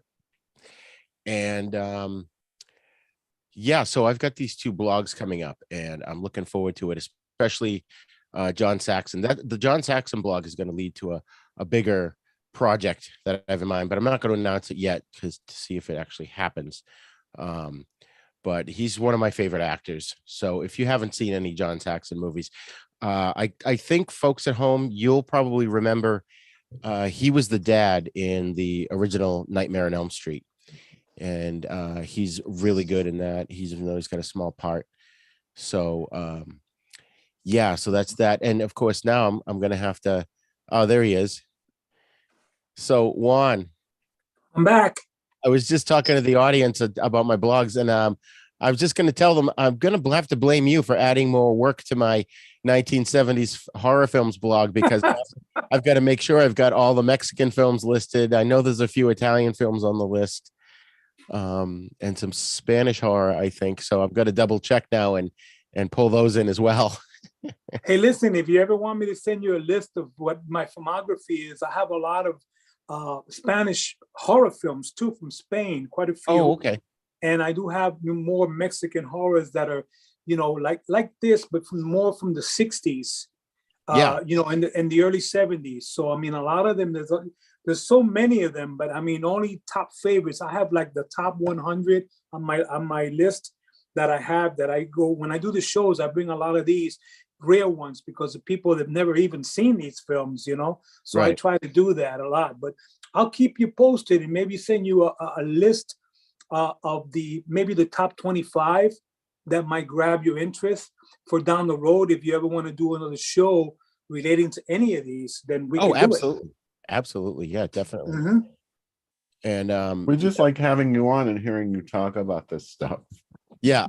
Well, I tell you, I mean, I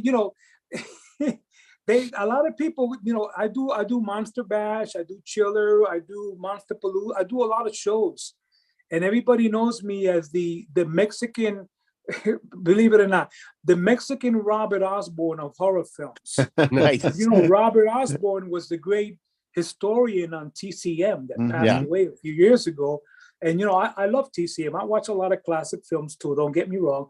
But I mean, when I go to the shows, everybody comes to my booth because they know that's the man to go to when it comes to Mexican horror and Spanish horror or whatever. He's got them all. And I usually surprise people with the most weirdest films, Mexican horror films, because, having these trips that I go to Mexico and have many sources down there and met a lot of people, and you go to the right contacts, you can get the sources. Like some of my movies are from 16 film prints, believe it or not, that I was able to acquire and transfer them to DVD. But I mean, a lot of them I'm integrating to my website now. If you go on my website, you'll see a large collection of Mexican horror, and some Spanish horror, not much, but I'm trying to add some more titles to that now. So that's what I'm working on. Yeah. So let's talk a little bit more about this Even the Wind is Afraid, because we looked at the pictures and stuff. You've got a good cast here. Marga Lopez is Bernarda, the principal we talked about. And there was something I wanted to say here. Where is I'm just looking at my notes here. Oh yeah, when they show towards the beginning, they kind of show Andrea the ghost, and you only see her hands, and she's got perfectly manicured nails. I thought that was kind of funny. Mm-hmm. You went to the ghost nail salon. Little details that you can grab on early on. So, you're very good, because a lot of people, believe it or not, I'm one, and I mean, a lot of them don't pay attention to details when watching these films. A lot of times you're concentrating on the main characters and the plot, the storyline. So, it bypasses you to watching. Attention to details is what's happening on in the background, behind them, around the surroundings. That's basically what I like to kind of like trigger and say, oh, wait a minute, look at that. So those are things that I can always add on to the story. But, that's paying attention to details, of course. But if you don't, you just you keep your eyes on the main character all the time, you're going to miss a lot of this other stuff, you know? Yeah. There's a great scene in Curse of the Devil, starring Paul Naschy.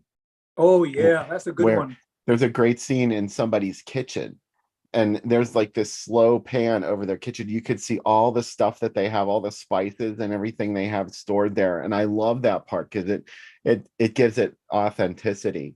And Right. there's a certain like level of detail, like you said, Juan, that it normally maybe a set decorator wouldn't pay attention to. Yeah, absolutely. like absolutely. That's another thing that you could look for in one particular film. And I know, Bill, you know this one. It's The Flesh for Frankenstein, the Andy Warhol. Oh, I love it. Oh, I tell you what, I just got an official 4K 3D Blu-ray, 4K of Flesh for Frankenstein. Now able to watch it on my 3D TV and Anaglyph too, with the red and blue glasses side. I got that too. That's another Vinegar set. It is a fantastic box set, and I recommend it. If you don't have it, get it. But what he's mentioning about, all of that, the laboratory scenes, and you look at all the, all the stuff, you're paying attention to details of what the surroundings are. And it's really very captivating, to see that, Yeah. Oh yeah. A lot of times you don't catch that stuff until you watch it second or third time. But Yeah, Roger you do, obviously caught it's on the first go through. Oh, I got a funny one for you guys. I'll be real quick about it. I don't want to bore you, but obviously you know that I write soap opera news for a living, and so I have to watch them, the four ones that are left for a living. And there was an episode of Days of Our Lives recently where essentially this nurse happened to look like this guy's wife, and the guy had amnesia, so she kidnaps him. And as she's wheeling him to the elevator, in the background music, you hear a cuckoo clock playing. And I brought it up to in our work group chat, and people didn't even notice that at all. Was that like a comment on the fact that she was a little crazy, or yes, was it? Yeah, it was sort of foreshadowing that because we'd never seen this character before. Real briefly, I'm going to break away here for a second. We've got a couple of comments on Facebook. I wanted to address them. I was just going to bring that up. So oh, good. Do you want to do it? Oh, I recognize them. Nora Wallace. Hi, Nora. Thanks for watching. Hi, Nora.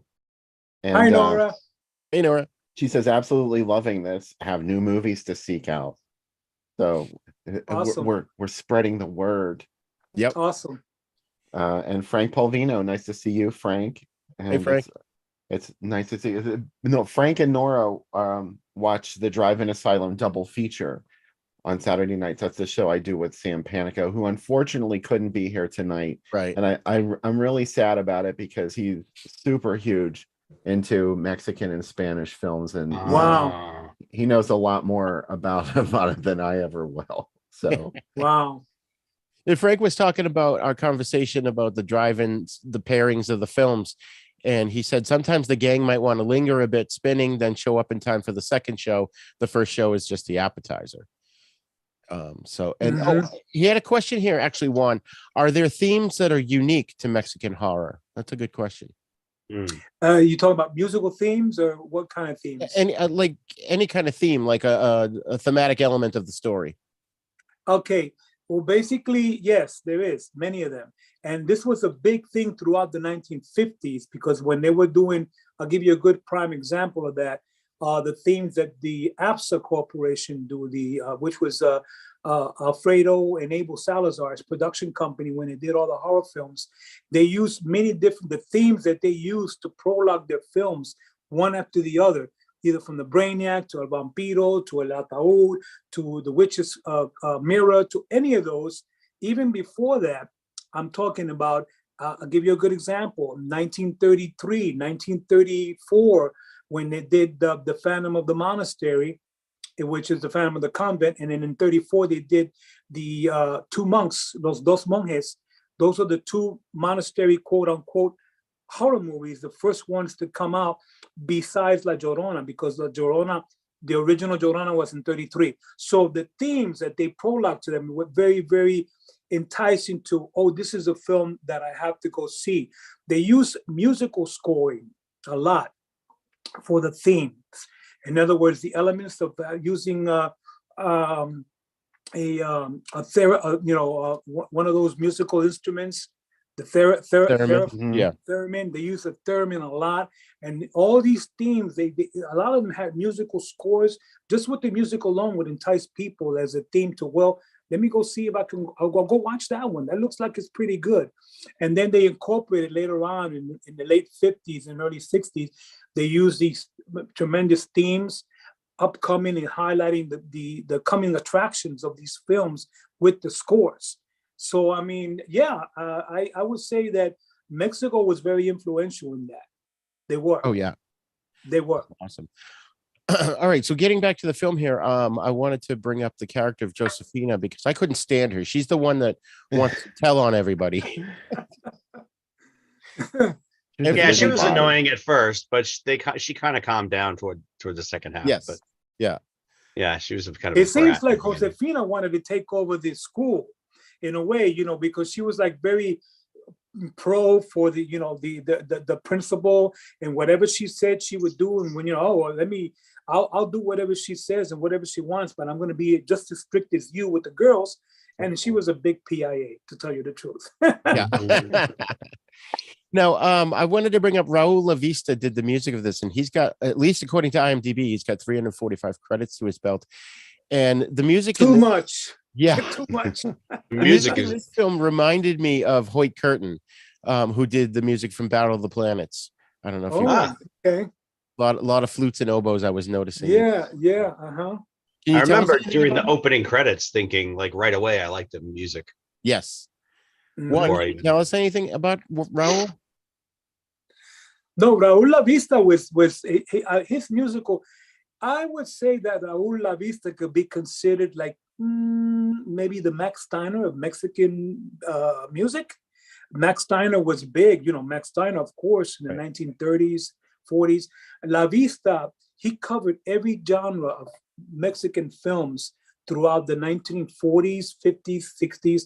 Whenever you see a score with Raul LaVista, it's a film that is a very, very enticing score, very melodramatic, very, that you would want to get that score or listen to it. It's very good. All his movies, and he's done so many. If you look at his, filmography as far as music scores, so many of them. And he covered westerns, he's covered dramas, he covered comedy, he covered horror, everything.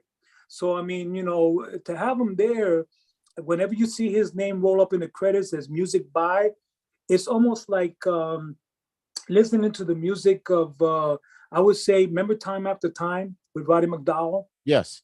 The time travel H.G. Wells? Yeah. Well, the music by that film, that score was listening to that kind of music like that, I mean, it's just a very captivating a score film. So, hey, LaVista is considered a very great musical score director for a lot of movies, and he always has to do one after the other. So whenever you see, even westerns, when you see a lot of these westerns with Luis Aguilar, Tony Aguilar, Ando Volando Bajo is one too that could be considered a LaVista film for score, because they use a lot of not so much orchestratic score, but they use the flutes, the horns, they had guitars, they had a little bit of everything in there, and it was a captivating score. Now, for these films, he used more like a creepier, melodramatic musical score for the films to captivate you with the musical. That, oh wait, it's eerie music. So he wants to have that eerie music in there to keep you there. You know what I mean? Right. There was one scene I wanted to point out that I thought was hilarious. When the shit hits the fan, Armando, the boyfriend, he just takes off. I was watching it going, what a douche. For real. It seems like he only wanted to grab those kisses and those hugs when he can, and say, come here, babe, and that was it. But again, you would see him as a character that would have been killed off. Right. That's probably why he took off. When he was up there and he was hiding in the he was okay. He's gonna die, but he didn't die. He was able to get away. So yeah, it wasn't meant for him to die in the film. All right. So, Juan, final thoughts on Even the Wind is Afraid. Oh, whoops, that was muted. Oh, okay. Sorry, yeah, Mike. Did you have something you want to say? No, I was just agreeing with you that it was. She told him to run. She told him to go, but it was kind of funny that he just bailed. Like he just was like, "I'm out of here." Yeah, I don't want no part of this. I'm just Yeah. gonna jump over the wall and go. Okay. Yeah, they even showed him go to the wall and jump over the wall. Like he's gone. Yeah, for real, man. Yeah. I gotta say, my thoughts on this, Roger, gang, is if you, well, we already all seen the movie, but for those that haven't seen it, for any listeners or people that are watching, I highly recommend you getting the film. It's available on Blu-ray. You can actually pick it up. Amazon has it. I mean, pretty cheap. You can get it for like $15, something like that. A beautiful, nice Blu-ray with English subtitles, and it's got a little bit of extra features and a trailer on there. So I highly recommend it. Again, if you like Gothic type melodramatic films, not like Hitchcock, but more like, you got that Hammer feel, and it's got that little bit of the Bava feel and a little bit of the other Giallo type feel, I would recommend it, because it does have subtitles. So if you don't know Spanish, you'll be able to understand it because the plot is highlighted in words. You'll be able to read it, though I don't concentrate on subtitles because I know the Spanish, so I just watch it in Spanish, But I recommend it as being Carlos Enrique Taboada's first film in the horoscope genre in '67 that he did. Get it by all means. It's not in the box set. That box set that I showed you, Yeah. It's not in there, but it is available as a separate Blu-ray, so you can pick it up. Nice. Really good. Bill? This probably was my favorite of the three that we did tonight. And I don't know. I just, everything about it was it was captivating. So I'm glad I watched it again and paid more attention to the subtitles this time. Awesome. Yeah. And Michael, final thoughts. It's funny because when we're talking about other movies, it reminds people of, I don't know when, it sort of reminded me a little bit of West Side Story, that like, I don't know when exactly that was made, like a late 60s or early 70s, that like, not the recent one, but the older West Side Story movie. 61. Oh, wow. Okay. And there was something about, I don't know, maybe just the way the characters looked or the way that there was some vagueness in there that reminded me a tiny bit of that. Maybe it was the acting style or the shooting style that was big in the 60s or something. I don't know, but it was cool. I mean, I like both of those movies. This one, as I said at the beginning, I loved it. Out of the three, it was, I really thought it was great. When I went to watch it on Tubi, the thumbnail little card there, picture was of a woman like with her hands in her hair and this big scream, and then later in the movie that turned out to be the scene where the woman was kind of doing the playful striptease kind of thing, and then she saw the ghost out through the window and she just put her hands up, went and it was just like perfect. Like it wasn't like a picture they took for the poster, it was right out of the movie. So that was cool. That's awesome. Yeah, I loved it. I think it's fantastic. This one is really great. I agree. I really loved it. It was really well done. And I personally feel that this is a great introduction to Mexican horror. If folks at home, if you haven't really watched any, this is a good one to start with. Mm-hmm. So, all right. So we're it is a good one if you want to start like in the mid 60s. Of course, this is all towards the end of the 60s. But if you want to delve further, you have to go before that, 50s, early 60s, even the 40s, to be able to get a capture and a feel of it. But the 60s was a decade where many Mexican horror films highlighted what's going to be transcended to go into the 70s, which the 70s got a little bit more gorier, speaking. A lot of the Mexican horror films throughout the 70s had more blood in it, more gore, that kind of stuff. Like Bill mentioned, Lucida, some of the other ones that had witches and stuff like that. So, but these films here, they used the method and the theme of scaring and creating fear without actually showing any blood. Because there was no blood. You did see a little bit of blood, you saw a little bit of blood, but not gory blood where they slash you or they cut you up or that kind of stuff. So it did its job creating fear and keeping people coming back to watch it. Yeah, it was legitimately scary without being splattery. Yeah. Ironically, I think it was right around this same time that Rene Cardona's Horror Sexo came out, and that was known in the States as Night of the Bloody Apes. Yep. Yeah. And that did have gore in it. It was, The apes. And of course I love that. It has nothing to do with bloody apes. Right. There's a transformation in it, but it's not of an ape. And there's like actual footage of open heart surgery inserted into it for the gore factor. Ew. Yes, they see the hand going in there and pulling the heart and all this stuff. Yeah, it is extremely gory for that. Rene Cardona, what he wanted to do, and I'm just going to add a little bit on that. I don't want to get off our subject tonight about movies. That's why I brought it up. I wanted you to talk about it.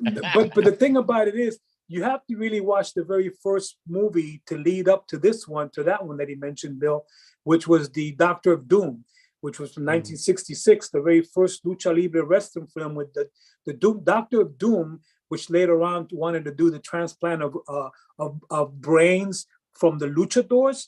The theme was always, you want to get a wrestler's brain and transplant it into an ape, because then you're going to have the perfect monster, if you know what I mean. And that was La Horripilante Bestia Humana, the one he mentioned with Rene Cardona in color, quote unquote. And they made the ape, looking, real horrible. And there is a lot of sex scenes, nude scenes in that. There's a couple versions of that film. There's one that's really very explicitly sex. It shows full frontal nudity and everything. But I think the one that's available is the one that's the soft, sexy porn version, But Cardona just the element, because it was the 70s and it was time to do more gorier horror films, and he did that film, keeping that luchador theme, Batwoman theme, brains, wrestlers, and a monster in there, like a bloody ape type monster that went around and wanted to have sex with all the babes, if you know what I mean. Who always happened to be undressing at the moment. Yeah. I watched Night of the Bloody Apes a few months ago, and I remember thinking, where are the bloody apes? Yeah, right. Oh, man. All right, folks. So next up is our third and final film. It's The Book of Stone from 1969. The Spanish title is El Libro de Piedra. And the synopsis goes as follows. It's very brief here. A governess named Julia comes to work in a bourgeois family that live in a property that they've recently bought. Julia is to take care of a little girl named Sylvia, whose unusual demeanor and seemingly imaginary friend named Hugo finds its roots in the family garden. So Juan, again, when did you first see this? I saw this one the first time around for this one was actually in the because this is Carlos Taboada's film filmography. This is one I didn't see it until around 2005 or 6, and I was able to get a very nice print of it. I actually got a Spanish print, a DVD from Mexico of it. It's from Tequila. Have you heard the company Tequila Films? I don't know if you heard of them. Tequila Films. They released it on DVD, no English subtitles. Beautiful Spanish print of it. So that was the first time I seen it.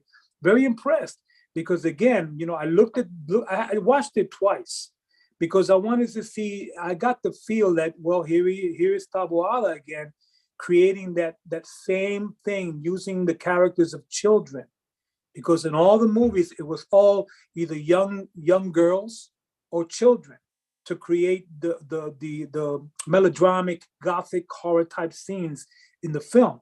And in this movie he used young children. He had a little girl and a little boy. So, but the thing about it is, it really caught because it was the same, the eerie phenomena. There was a house, a gothic looking type house, and then you had a moor, like a lake, and you had woods that were creepy looking. No wind, of course, there's no wind in this one, but it held, and I really liked the plot, the storyline of Joaquin Cordero. But I want to mention Joaquin Cordero is one of the greatest Mexican. He passed away in 2013, by the way, Cordero. And to me, he was one of the greatest Mexican actors that ever lived, being born in 1922. And in his career spanned for 40 to 50 decades of filming. And he has his film credits run over 500 films, including the soap operas that he did on TV all the way up into 2010, 2011. He was an amazing, amazing actor, Joaquin Cordero, who plays the father, the lead role in this film. And he was in many Santo films. He was the evil villain in the two Santo films from 1958 that was shot in Cuba, the Santo versus the Infernal Brain, and the other one that were the two Santo films. The very first two, that was Joaquin Cordero, and he was the villain. He was the mad doctor in the film. And he was in other Santo films throughout the 60s. He was in many Westerns, a lot of horror. He was Dr. Orlok, the Hell of Frankenstein. So, I mean, for him to be in this movie, he was a good guy. He was actually a good guy. He wasn't a horror. Oh, by the way, Roger, you're going to want to watch with Joaquin Cordero. You're going to want to watch the Dr. Satan movies. There was two of them. Dr. Satan, and those two movies that Cordero did is amazing. But for this film, I really enjoyed his role in it. It was like clean cut. He was good. And he was trying to look after, basically his daughter. He was trying to find out what's going on with my daughter, and the storyline and the plot, I really enjoyed it a lot. As I watched the whole film, I said, I'm going to go watch this again. By the way, I didn't want to do any spoilers. I mean, anybody that has not watched The Book of Stone, El Libro de Piedra, you need to get a copy of that and watch it, okay? It is available now with English subtitles. They got copies on Tubi and YouTube, I think. But the ending of this film is amazing, and I don't want to give that away, okay? So yeah, I did really like this film, along with Even the Wind is Afraid. It stays right there in the top 2 or the top 3 of the categories of Enrique Taboada's films. Nice. Bill, had you seen this one before? No, this one was brand new to me. And I was really into it because like I wanted to let that we got you on one. Oh, okay. It was I was really into this because I already could see where the plot was going with the stone statue. I don't know. Am I supposed to say it? Don't we normally just spoil everything that we talk about? I mean, I think it's okay. Are we trying not to? Or yeah, I mean, you can spoil it. I mean, I'm just saying, but then that'll give every reason for the listeners of somebody wanting to watch it, because they want to see what the ending is like, or they want to know it involves a statue. True. I mean, you got to spoil that. You can't keep that out. No, I was asking Roger more than anything, because sometimes we just have like a blanket thing of like, these movies have been around forever, so we're just gonna, I think in this case, because these movies are not well known, at least in the States, that it's probably good to don't go beyond mentioning that there's a statue involved. Okay. So the thing that this movie sort of reminded me a little bit of The Innocents. That film, it was another governess coming into a creepy child. She had to like take care of, and maybe the child wasn't particularly creepy, but the situation was creepy. And also there was a great episode of the Alfred Hitchcock Hour called Where the Woodbine Twineth. I don't know if any of you have seen that one, but it was from 61, I think, the early 60s. And it was a governess who, no, I'm sorry, I got that backwards. There was a little girl who goes to live with her aunt after her father passes away. And she has these imaginary friends that she keeps talking about. And of course, the aunt doesn't believe her that these imaginary friends are real. And at the end, there's this really weird thing that happens where her imaginary friends are banished by the aunt one night, and like she's like, they're telling me they're not coming back, but instead they sent me Numa, and her grandfather brings her this doll that she calls Numa, and the aunt starts to have these episodes where she hears two voices playing somewhere of two children, and the doll is like real whenever the aunt isn't around, and something real. I think I something remember that. really scary happens at the end. I won't reveal it since it has a lot to do with this movie that we don't want to spoil, but I had that plot in my mind the whole time. So I kind of saw where it was going, but again, it was just about the getting there. It's not really knowing the ending that makes it all that great. Cause I don't know, I think you could kind of see where it's going, but it's still a beautiful film. It's got that great gothic flair that the other two movies also had. And Juan, I had a question for you before we get to Michael's opinion of the film. This movie, I wanted to ask you, was it also, all three of tonight's films were filmed at Churubusco, weren't they? Yes, they were. Well, no, I'll take that back. The Darker Than the Night was not filmed in Churubusco. It was actually not filmed there. The other two were, because Okay. again, Taurus Productions that did Even the Wind is Afraid, Churubusco Studios that was like the Universal Studios of Mexico. And most of the production in the films were shot there in Churubusco. Even the Mexican horror ones. A lot of the films that from the mid 50s and the 60s, El Vampiro, all of the ones from the Abel, the Salazar brothers, and everything that they did was actually done at Churubusco Studios in Ciudad Mexico, Mexico City. So yeah, two of the films, I would say two or three, because the other one that he did, Rapino, was shot at Churubusco too. But this one was, and so was the other Wind is Afraid. But the first one, Darker Than the Night, was not a Churubusco production, because it was later on in the mid 70s. Oh, okay. Well, that's what really turned me on about this movie was the look, and it had that look of the other films that were shot at Churubusco. So that's what I had going for it. I liked it. Nice. So, Michael, what was your first impression? I know this was your first viewing, right? Yeah, first viewing. Watched it off of YouTube. The film itself was kind of muddy, and I mean, it was clear enough to watch, but it wasn't a great transfer or whatever. And were you watching the one with the English subtitles? Yeah, it took me a little while to figure out how to get them turned on, and they're not very good subtitles, actually. They're kind of fragmented. But I tried I tried 3 different ones that were posted on YouTube, and they all seemed to be a very similar. Yeah, I think they were all the same rip. Yeah. Yeah, it was clear enough to watch, but it wasn't like crystal clear like the other two were. Yeah, I'm afraid I'm the odd man out on the, I mean, this the guy hated this movie. I'm sorry. The one that I loved out of these 3, I really loved, and the other 2 I just couldn't. I just I have respect for the director and everything, but to me it was just way too long, way too drawn out, way too many conversations about the same thing. The acting all around I thought was just flat, except maybe for the governess. And it just, like, even in the final so many minutes, they're still like stringing you along of like, oh, where is it? It's like, come on, we're the movie's almost over. Like, I'm no longer interested in spending 10 minutes looking for something. Like, just cut to the chase. Like, can we just get this? I don't know. I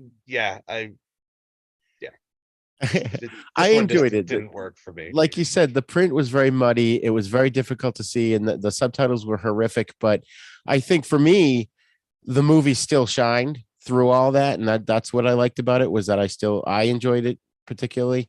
Juan, you mentioned Joaquin Cordero, and right away my first note was this guy could have played the Lone Ranger or Zorro. He had just had that chiseled feature, heroic look about him. He actually did. Oh, did he? Yeah, he actually did. He played a masked Western rider in Zorro Blanco. And yeah, he actually did. He was in a couple of Westerns, and he did a couple of we talked about this in the past about the masked wrestlers with the monsters and stuff like that, Western horror. And he was in a few of the Western horror ones where he played a good guy. He was a rider, Western rider. So yeah, he didn't actually have the sword and the cape and like Zorro, but yeah, he pretty much did it all, to tell you the truth. I mean, I don't think Cordero, there's not a role that he could not cover, whether it was horror, drama, love story, musical, you name it. Lucha Libre, he did so many of them. He was involved with the Santo productions, a lot of the films, the early Santo films. He was in the series of the Santo movies from between 1958 and 1966. He appeared in about 3 or 4 of the Santo films. And before that, he was even in a lot of the wrestling films that came out in the mid 50s and the early 50s. So yeah, he's quite a character, and he's very well known and very well liked. And he built a name for himself in Mexican cinema, especially the golden age of Mexican cinema. Look at his filmography and you'll see what I mean. He's got, he's got an amazing filmography. And then he went on after the 70s and the 80s, he started doing TV. He was doing soap operas in Mexico. He was doing all kinds of documentaries, and he was a very well prolific known actor up until the very end. He passed away like 10 years ago. So, I mean, till the very day that he died, he was doing soap operas in Mexico. So, Joaquin Cordero, he's got that. He was in one of my favorite Hummer movies that maybe Bill might have seen. It's called 100 Cries of the Night. Oh, yeah. Oh, yeah. Remember that one? Cien Gritos de la Noche, which is the trilogy. There's like an anthology story, 3 different stories, horror stories, with the last one being about the pit in the pendulum, not the pit in the pendulum, but the premature burial type story in the crypt. Joaquin Cordero was in the first story of that one. So, I mean, it's like, wow, he covered just about. The only movies that I would say that he did not do a lot of was like comedies, these Tin Tan comedies or the Clavillazo or the Viruti Capulina. He didn't do a lot of those, but he stuck with everything else. Westerns, big time. He's got over 150 films Western credits to his title, to his name.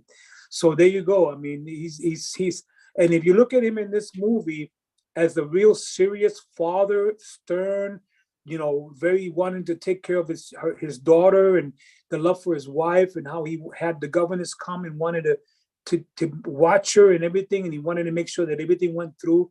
You could tell he was a very rich man. He had that mansion, that house. He had it pretty much all. So it was kind of like a different role for him, but it was a good role. That's what I liked it. Yeah. So I've got some pictures here. I didn't actually do any screen grabs because the print was so bad. But this is the poster for it. It's similar artwork. Oh yeah, the lizard. That weird lizard, yeah. Yeah. Looks like he's a fan of the Punisher or something. I know, right? Yeah. And then there's this one which I thought was really cool. And okay, that right there is from the Tequila DVD. That's the DVD. That's the DVD cover for the Tequila DVD that came out in Mexico, El Libro de Piedra. And you can notice the red, because Taboada was good, wanted to use the colors red. He was fascinated with red, maybe, but you can see how creepy this shot is. Very creepy, with the boy. Yeah. And having worked in television back then, red was traditionally frowned upon because it would bleed on the video. But in his movies, and nowadays we really don't have that issue. It looked really good. And then here's another poster, which looks really interesting. Okay, this is the second. This is the second one from the other DVD. There was actually 2 versions. I don't know if you know, there's 2 different versions of this film. Now that I mentioned that, see this one also by Tequila. This was like an extended version of it. It's got an additional like 5 minutes of footage. Oh wow! At the very end of the film, at the shocking scene at the end of the film. Yeah. So I mean, this DVD has that footage on it, where the other one that you just showed doesn't have it. So yeah, but they both. This is the Spanish, no subtitles again, because I mean these were made in Mexico. These films were shot there, were made on DVD. Finally got released on DVD, but it's like the uncut version, if you know what I mean. Right. This would be like the uncut version versus the other one is just the regular edited version. Right. And then I think we go into some newspaper ads. Oh, this was an article about what was coming out, and it said here, Sunday at the Texas, El Libro de Piedra plus Dos Chicas Locas. I think another comedy, huh? Dos Chicas Locas is another sexy, again, another sexy Mexican comedy. With that one has Mauricio Garces in. I saw that one. These are raunchy comedies, man. You watch one or two of them and you can see what I mean when they were trying to do on the 70s porn craze here in the States, where they were trying to do a lot of these soft porn films, show a lot of frontal, like the Russ Meyer type thing, if you know what I mean. Yeah, we know what you mean. It's interesting. At the Flamingo Drive-In, it teams El Bastardo with Operation 67, which I think that's a spy film, right? That's Santo. Oh, okay, right. All right, that's the okay. All right, let me add on to that real quick, since you got this ad up here. In the mid 60s to the late 60s and early 70s, there was a huge craze and a wave of what they call Euro spy films. Yeah, I'm sure I don't know if you're familiar with those. I'm a huge collector, and I'm an avid collector of the Euro spy genre. I have many of them on my website. But Operation 67 happens to be one of Santos, and it's got Aldo Monti in there as his partner, teaming up in an operation. It's like a spy type flick, There's no monsters, no nothing, but Santos in it, and it does have nudity. It does have frontal. It has shows nudity in this film in the very beginning of it. So yeah, to have that in there from El Bastardo and Operation, again, there's no match up there. And then the Dos Chicas Locas, sexy comedy, and then have the book. Again, I don't know how they get, they got these films, they added them all up like this, and they say, well, you're gonna watch a comedy, you're gonna watch a spy flick, then you're gonna watch a horror one, then you're gonna watch, this is how it is, how it was. Yeah, so it's fun though. It was fun. 100 Rifles. Look at that. That's a great one. I love that one. Yeah. And Ursula Andress, which a lot, and Peter Cushing's in She, right? Yeah. All right. Wow. And we've got the El Paso. Oh, I didn't tell folks at home. This was from the Del Rio News Herald, Sunday, February 8th, 1970. And then from the El Paso Herald Post for Tuesday, September 2nd, 1969. We've got El Paso's home-owned drive-in theaters, the Escarte, the Bronco, the Fiesta, and the North Loop. And where is it now? Oh, it's right up there at the top. Playing with El Bracere Diano. Is that correct? Is that how you say it? El Bracero del Año. Bracero. Okay. I get my Italian mixed up with Spanish. That's okay, no problem. Quite de Hoyos, I'm looking at the stars and Piporro. Now, Piporro is actually the singing cowboy in the Ship of Monsters. If you watch Ship of Monsters, it was him. That was Piporro, who was singing his song as the ship was coming down and the two babes land in Mexico, and they bring the monsters. But that was Piporro. He was a Mexican singer, comedy singer, mostly westerns. He was doing that. Quite de Hoyos was another big star, like Lorena Velasquez and Marga Lopez, Maricruz Olivier. Although she's very up in there also, Quite de Hoyos.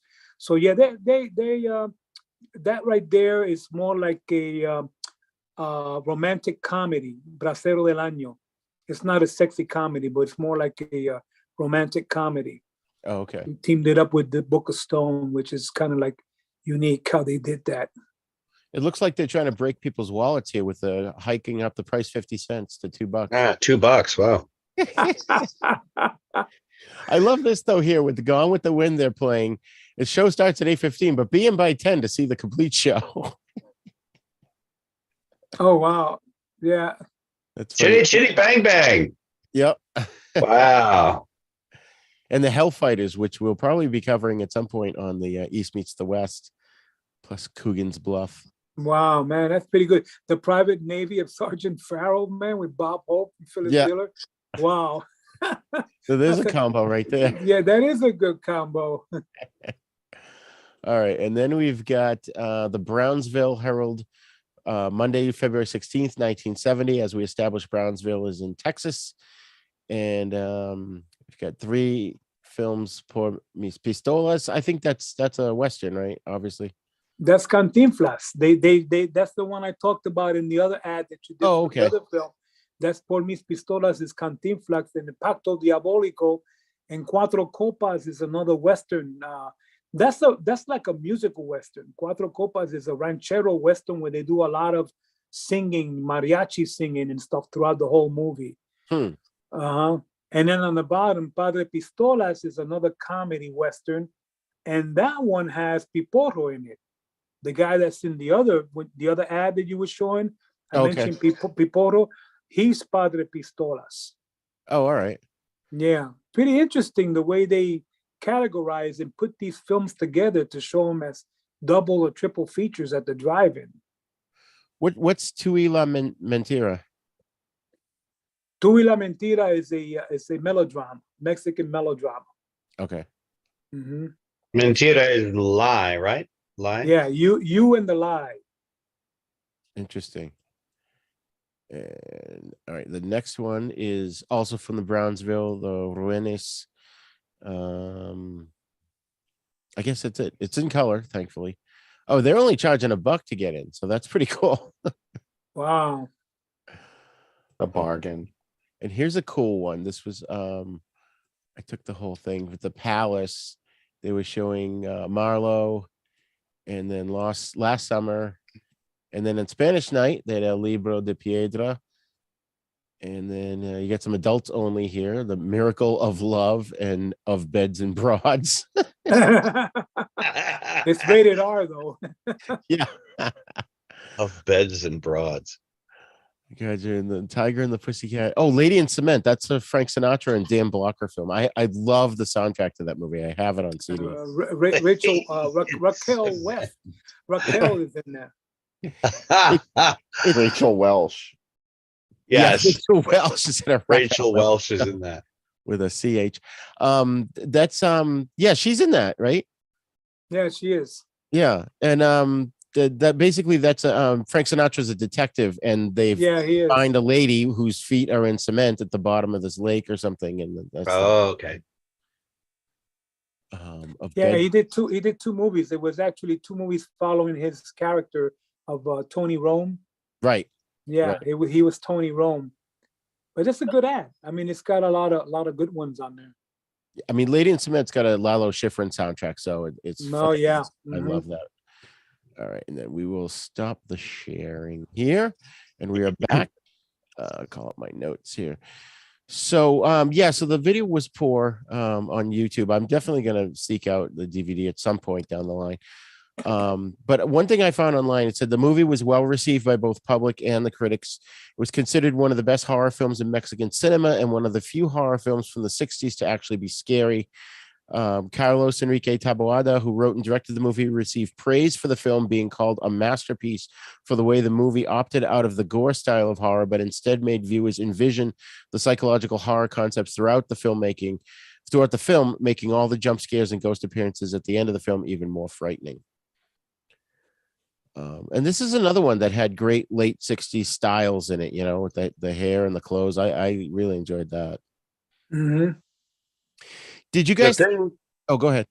I was just going to say that we're not going to spoil it, but the way the father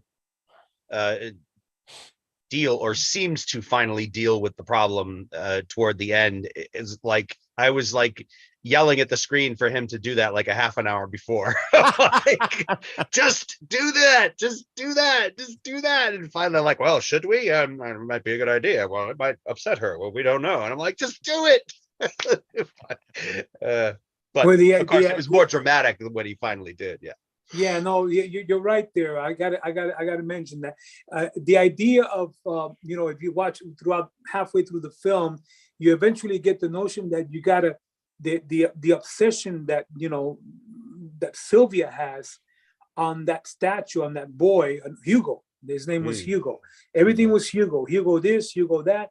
And I guess, the father was fearing that, is there something, basically, what's the reality of, is there actually a connection?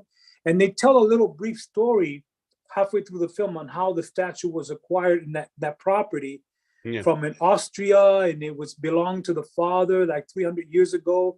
And actually, that's not a Bible that he's holding, but it's actually a witchcraft book of black magic.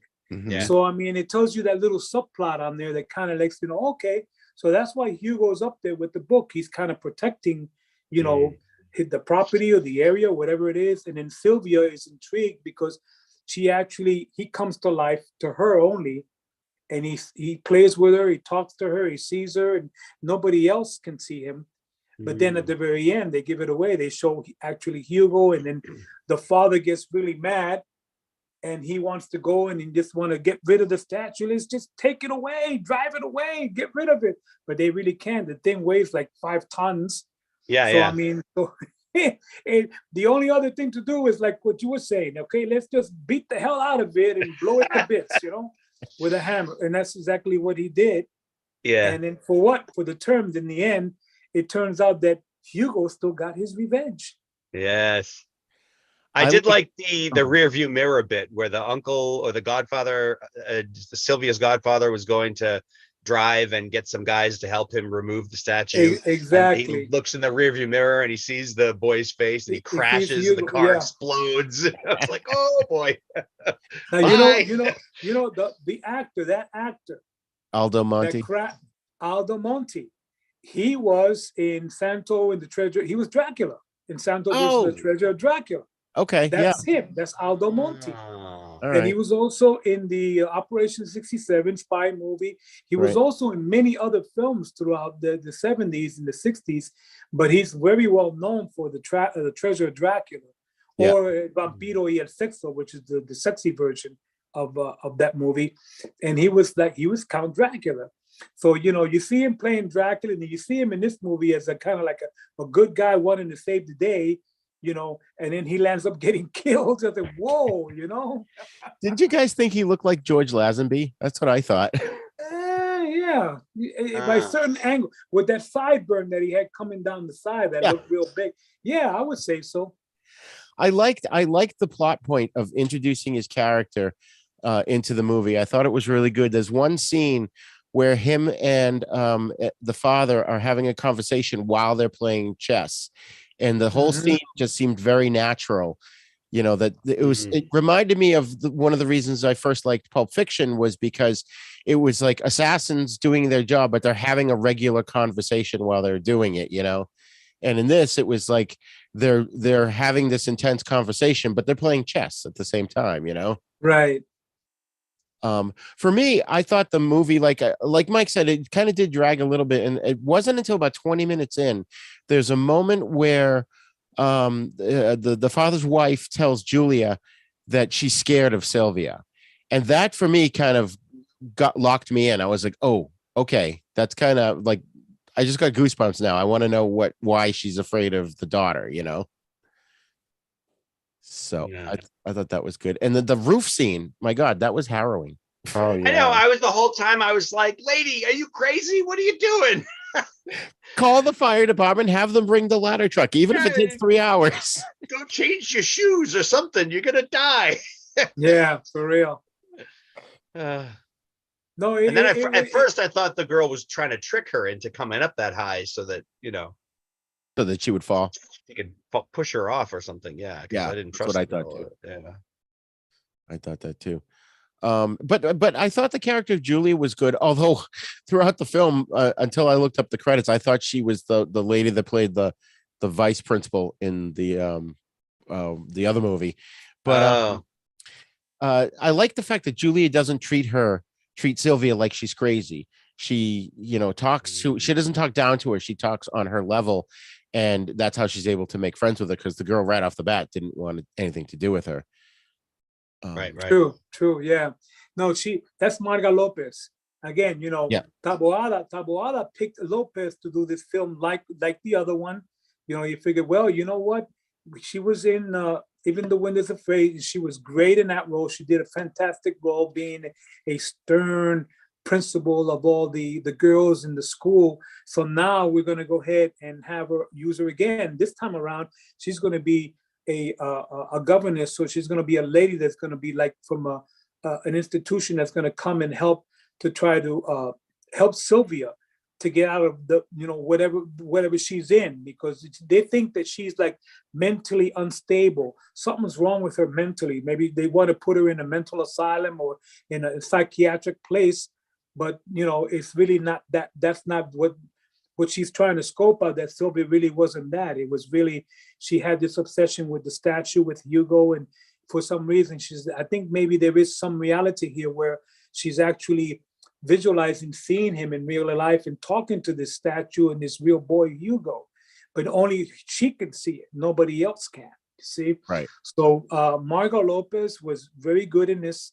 She acted very well, and she was very precise and really good in this movie. She had the good role, and even the Wind and the Phrase, she had the bad role. I thought that was a testament to her acting, because she was Yes. such a different character.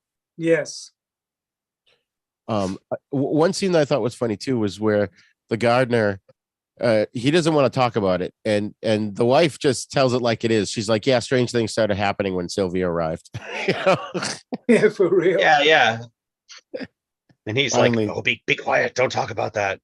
Yeah, finally someone that has some direct talk, and he's like, don't say that. Right. Yeah. Another And then scene, she just ignores him. yeah, She's like, yeah, don't listen to him. He's scared. that's so funny. Another scene though that it wasn't a scary scene, but it gave me the chills actually, was when Sylvia's telling Julia that Hugo is from Holsteinberg, Austria. And it was just that level of detail made me go, oh, she's not making this up. There's something's giving her this information. And that was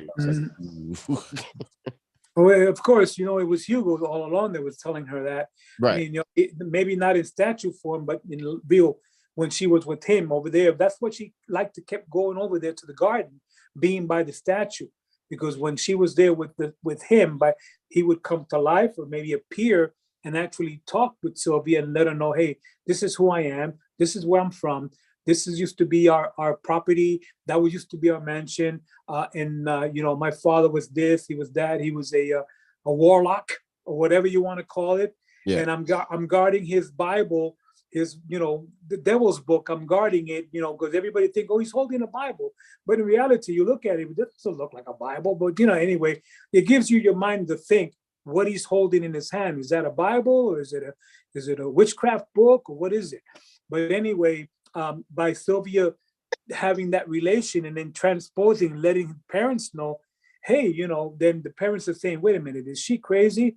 Is she talking to a statue or talking to a live person? So it kind of makes you think, what's going on here? So it delves you deeper into the story to wanting to see whether when Sylvia's over there in the garden, when she's standing to the statue, does Hugo come to life and appear in human form to her and you see them talking?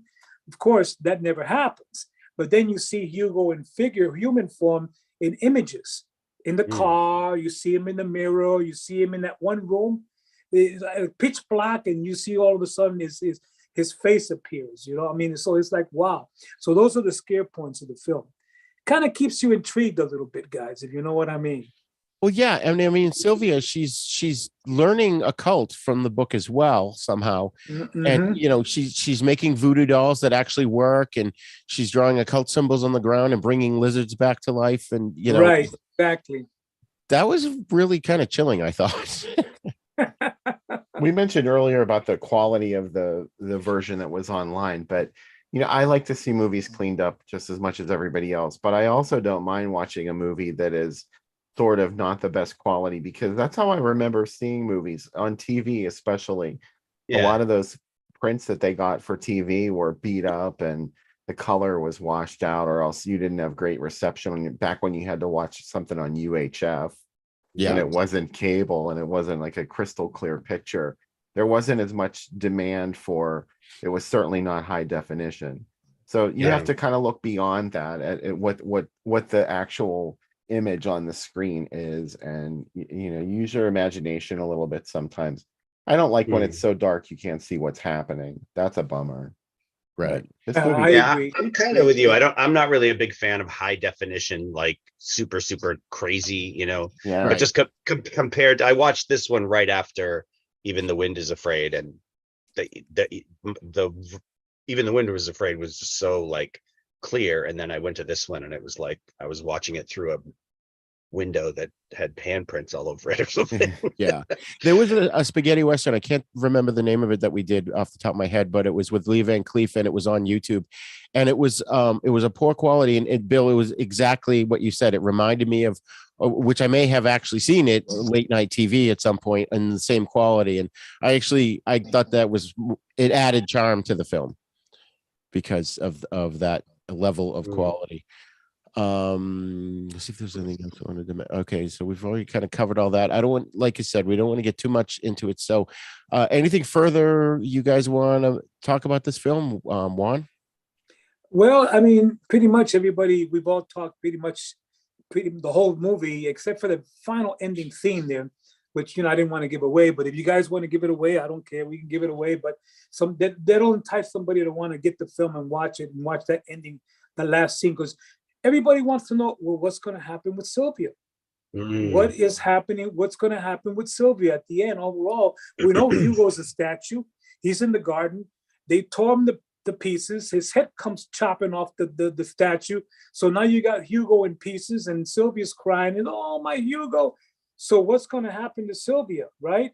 So we all put our minds to think, okay, something's going to happen to Sylvia. But, again, that's that final last shot of the movie, which is the impacting shot. Again, Taboada used that theme a lot throughout all his movies.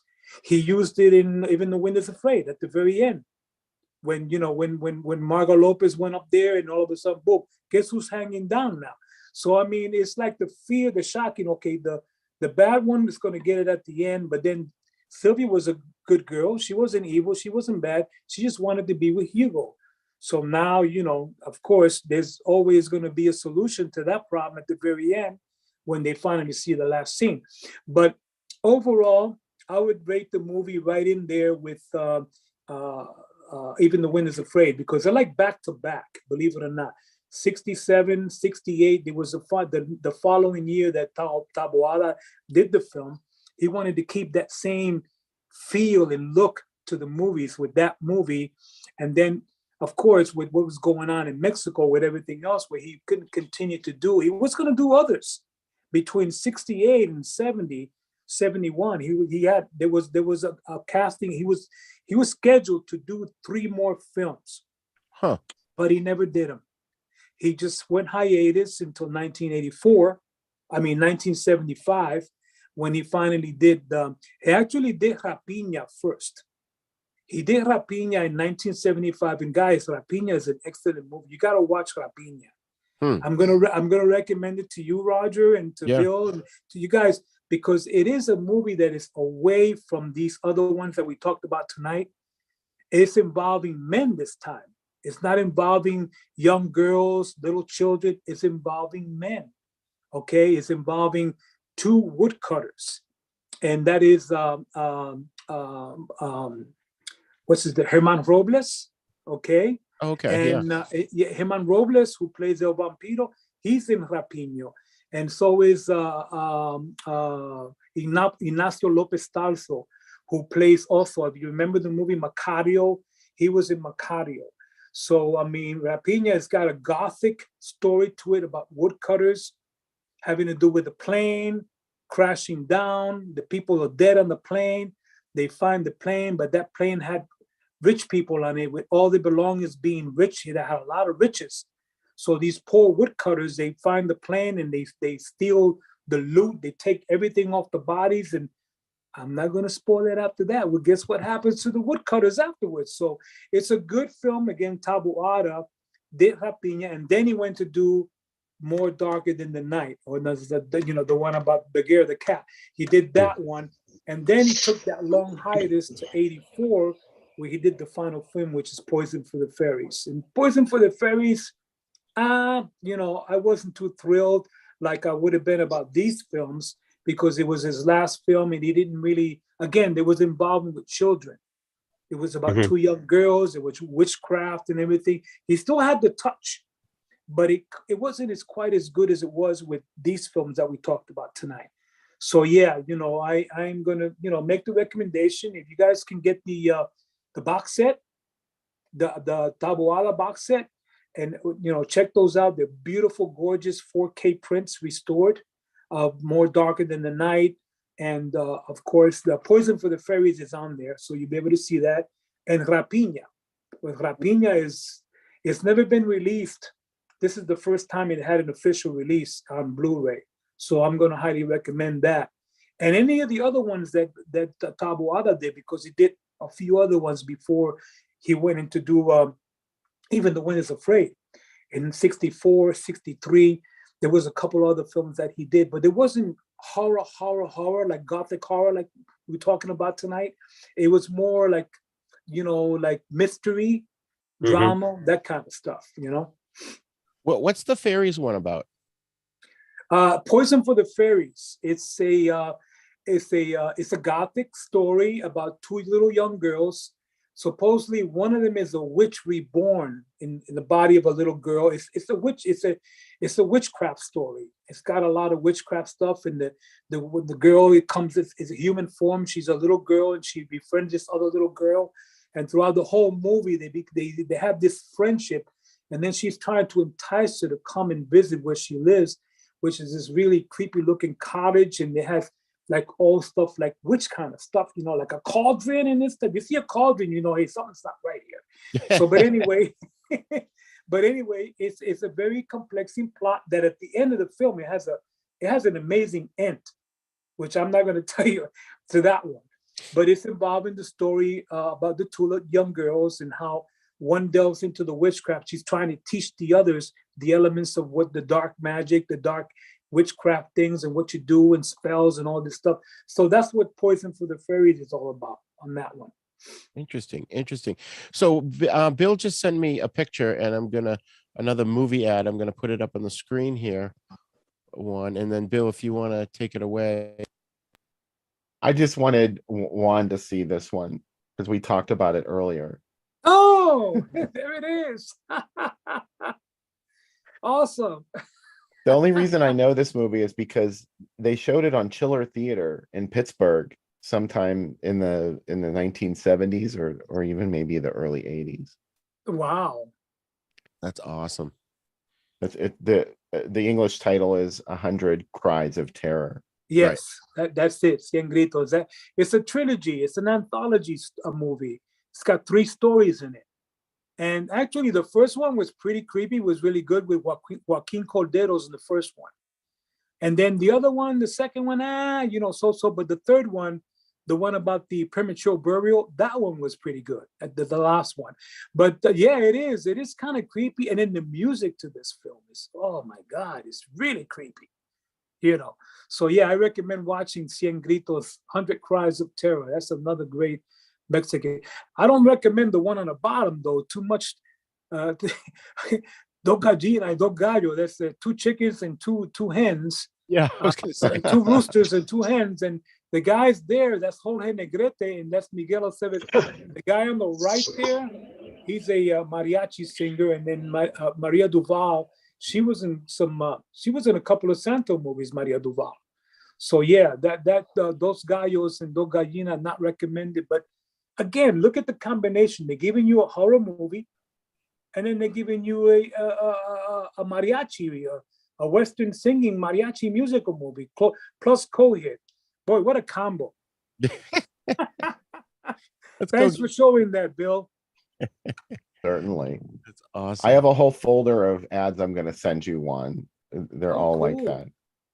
Cool. You got my email, or you got my I'm sure you can get it from Roger. I'm on Facebook too. Yeah. I have my Facebook page, and I'm on the B-Moviecast fan page. I'm there too, because we're doing now. We're down to like 1 or 2 podcasts a month, and I'm going to see if I can get back into some of the Mexican horror ones here pretty soon, because we've been doing a lot of off the wall type podcasts, not related to Mexican horror or nothing, but Nick, and it's just me, Nick, and Mary are the ones that are doing it now. So, Right. But we got one schedule coming up for I think maybe in another couple of weeks. But yeah, I'd love to get those from you, Bill. I really would. Thank you. Awesome. Sure. Awesome. So, Bill, since you've got the floor, why don't you give us your final thoughts on the Book of Stone? Oh, I enjoyed it. I thought it was pretty good. It did drag on a little bit. The pacing is always kind of an issue in certain movies. I don't know if it's a cultural thing, because Italian movies tend to do this too. There's like a certain set middle section of the movie that just sort of drags, and a lot of the movies, when they're imported to the United States, somebody cuts them. Like they cut all that stuff out, like the character development, and we're left with just the bare bones. So I don't know, but overall, it didn't bother me too much. I think it's just the director's way of building suspense, and sometimes frustration builds suspense in a certain way. Yeah. Agitate it, and you're like, why didn't the dad just take the statue away or do whatever he could to get rid of the statue? And if then there would be no movie. That's my answer. Yeah, good point there. Michael? Yeah. On paper, the story, like when we talk about the story, it's not a bad idea. For me, it was just too drawn out, and yeah, I by the time, I think Bill even said he could see where the movie was going. Like by the time they got to the end, I kind of already figured out what was going to happen. So that probably helped make me more impatient, because they were still going like, what? And I was like, come on. So, but yeah, I loved the middle one that I talked about, but the other two, including this one, just for me just took just too long. And like Bill said, I don't know if that's a generational cultural thing or what, but yeah, there were times where they were like, talk. I'm like, guys, come on now. This is an urgent situation. Like, we don't have 4 hours to have drinks and talk about it. Like, just let's take some action here. Get to the point. Yeah, but yeah. I liked it despite the bad quality, but I felt that it definitely didn't live up to its potential. It could have done a lot more. Like I was expecting, they already established that the girl could bring a lizard back to life, and then the uncle dies. So I thought the next logical step would be she brings Carlos back to life, and that never happened. I felt like, and the dog too, and there was just so many avenues that they could have gone that they didn't, and I felt like it needed a little something. But which, by the way, I haven't seen them, but all three of these movies were remade in the early 2000s. So I'm curious to see what. And I think Taboada produced them or something, right, Juan? Yeah, but actually, like I said, the production that did the box set that I got now is really good. It has 3 documentaries on there. It's the special features on the second disc. It has each movie has its own little documentary, and they cover Taboada as far as his filmography, his start, what started getting him into these type of films, and a little history on him as basically making him the how do you call it, the Mexican Gothic director of horror films from the late 60s through the 70s, mid 70s. So I mean, and he would have went on to do, mind you, he would have done great if he did more movies and kept the trend like that. He would have captivated the audiences, because the crowds and the audiences would go into the theaters to see these films. He was a very good, prominent director, and he did what he thought, aside from the other directors that were like Chano Urieta, or, these other directors that delved into, real straight Mexican horror, wrestling horror, that kind of stuff. He didn't want to get involved with that aspect of it. He wanted to do more hammerish type, Gothic horror stuff, if you know what I mean. Right. So one final thing, Bill, I noticed there was a few more comments on Facebook. I can't seem to look at them all. Did you want to touch upon those? I think I'm not seeing all the comments either, so I apologize if we missed any of them. Frank Polvino commented again but that he used to watch these movies on an 8-inch black and white TV. So that I can totally relate to that. He also said that watching these movies is letting the cement cure that really tests your patience. I thought that was a good analogy. Ah, yeah. I thought he may have made that comment in reference to Lady in Cement, because we brought that up. Maybe. Yeah. That's true. We touched on that too. Yeah. Oh man. Well, guys, this was awesome. Juan, we're definitely going to have you back in a couple months, and we'll Hey, listen, thank you. I really appreciate it. It's an honor to be on your show, Roger. appreciate it. Guys, Bill. I mean, yeah, it's really nice meeting you guys and seeing you again. And Yeah, listen, nice if you to meet you guys too. want to follow up on any of this Mexican filmography, please, by all means, email me, shoot me an email, talk to me. And because I have pretty much an extensive collection of all these movies, and I do have upgraded, upscaled, beautiful versions of all these films Nice. now. So, Roger, you got a couple of Santos from me. Yep. By the way, that was Santo and the Riders of Terror. That's right. Yeah. That you got the Western one with Santo and the lepers.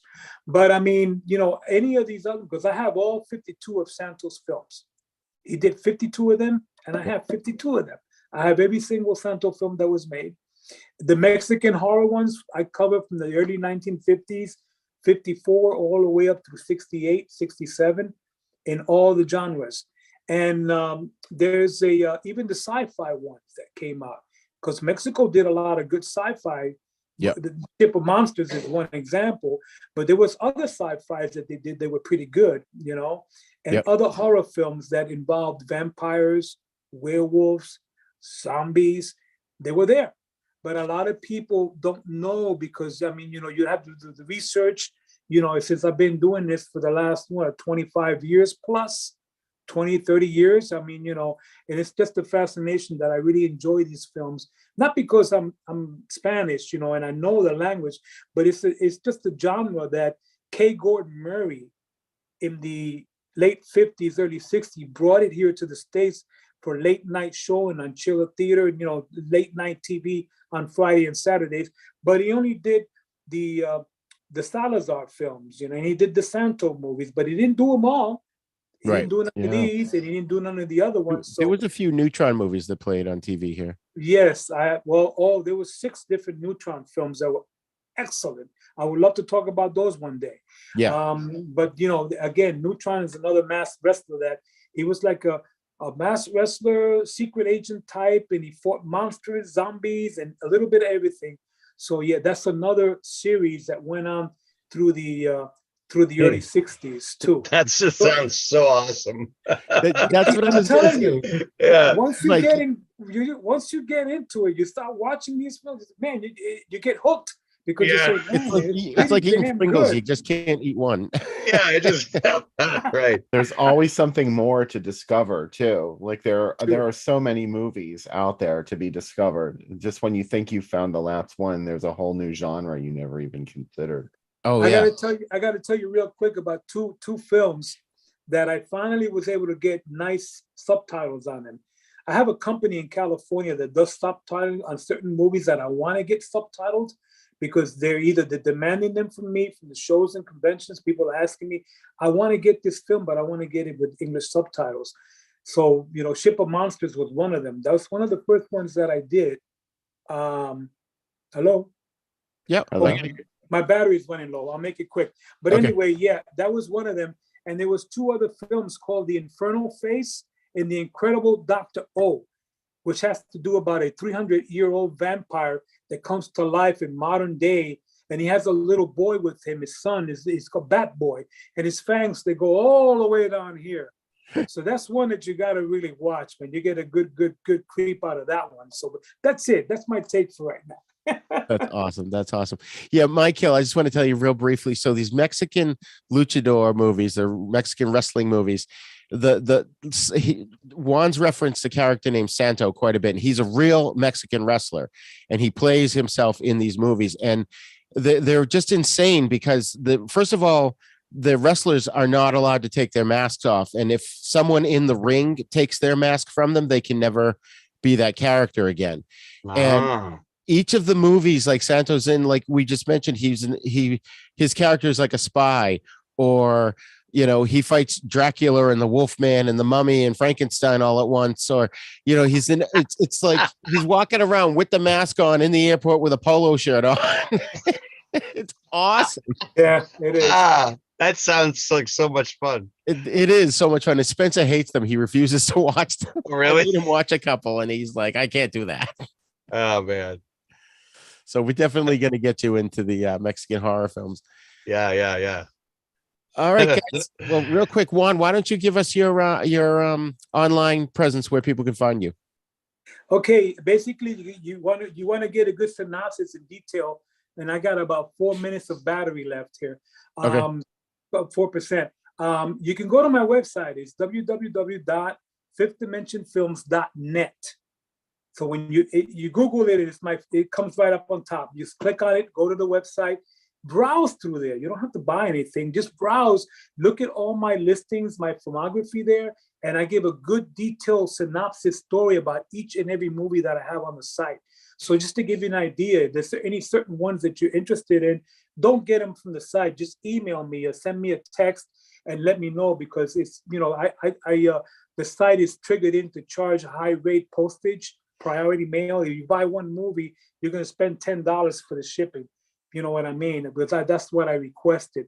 But I mean, if you have any questions, you could also go on my website and become a member, subscribe, and I'll, write back to you and text back to you, and we can communicate that way. And if there's any particular movie that you wanna get or you wanna watch, and let me know by all means, okay? And that's it, fifthdimensionfilms.net, and you'll find me there. Awesome. And Bill? Oh, you can get Drive-In Asylum on Etsy. The Etsy shop is called Groovy Doom. You can visit driveinasylum.com. That collects all of my online presence, like links to my Facebook page, my Insta, my online blog, anything that I do online, you'll find listed there. Awesome. Well, thanks, folks, for joining us today. And we're going to sign off, and I'm not even going to put a card up at the end. We're just going to shut the live stream off. So thank you for joining us. We appreciate it. Thank you so much, guys. Take care.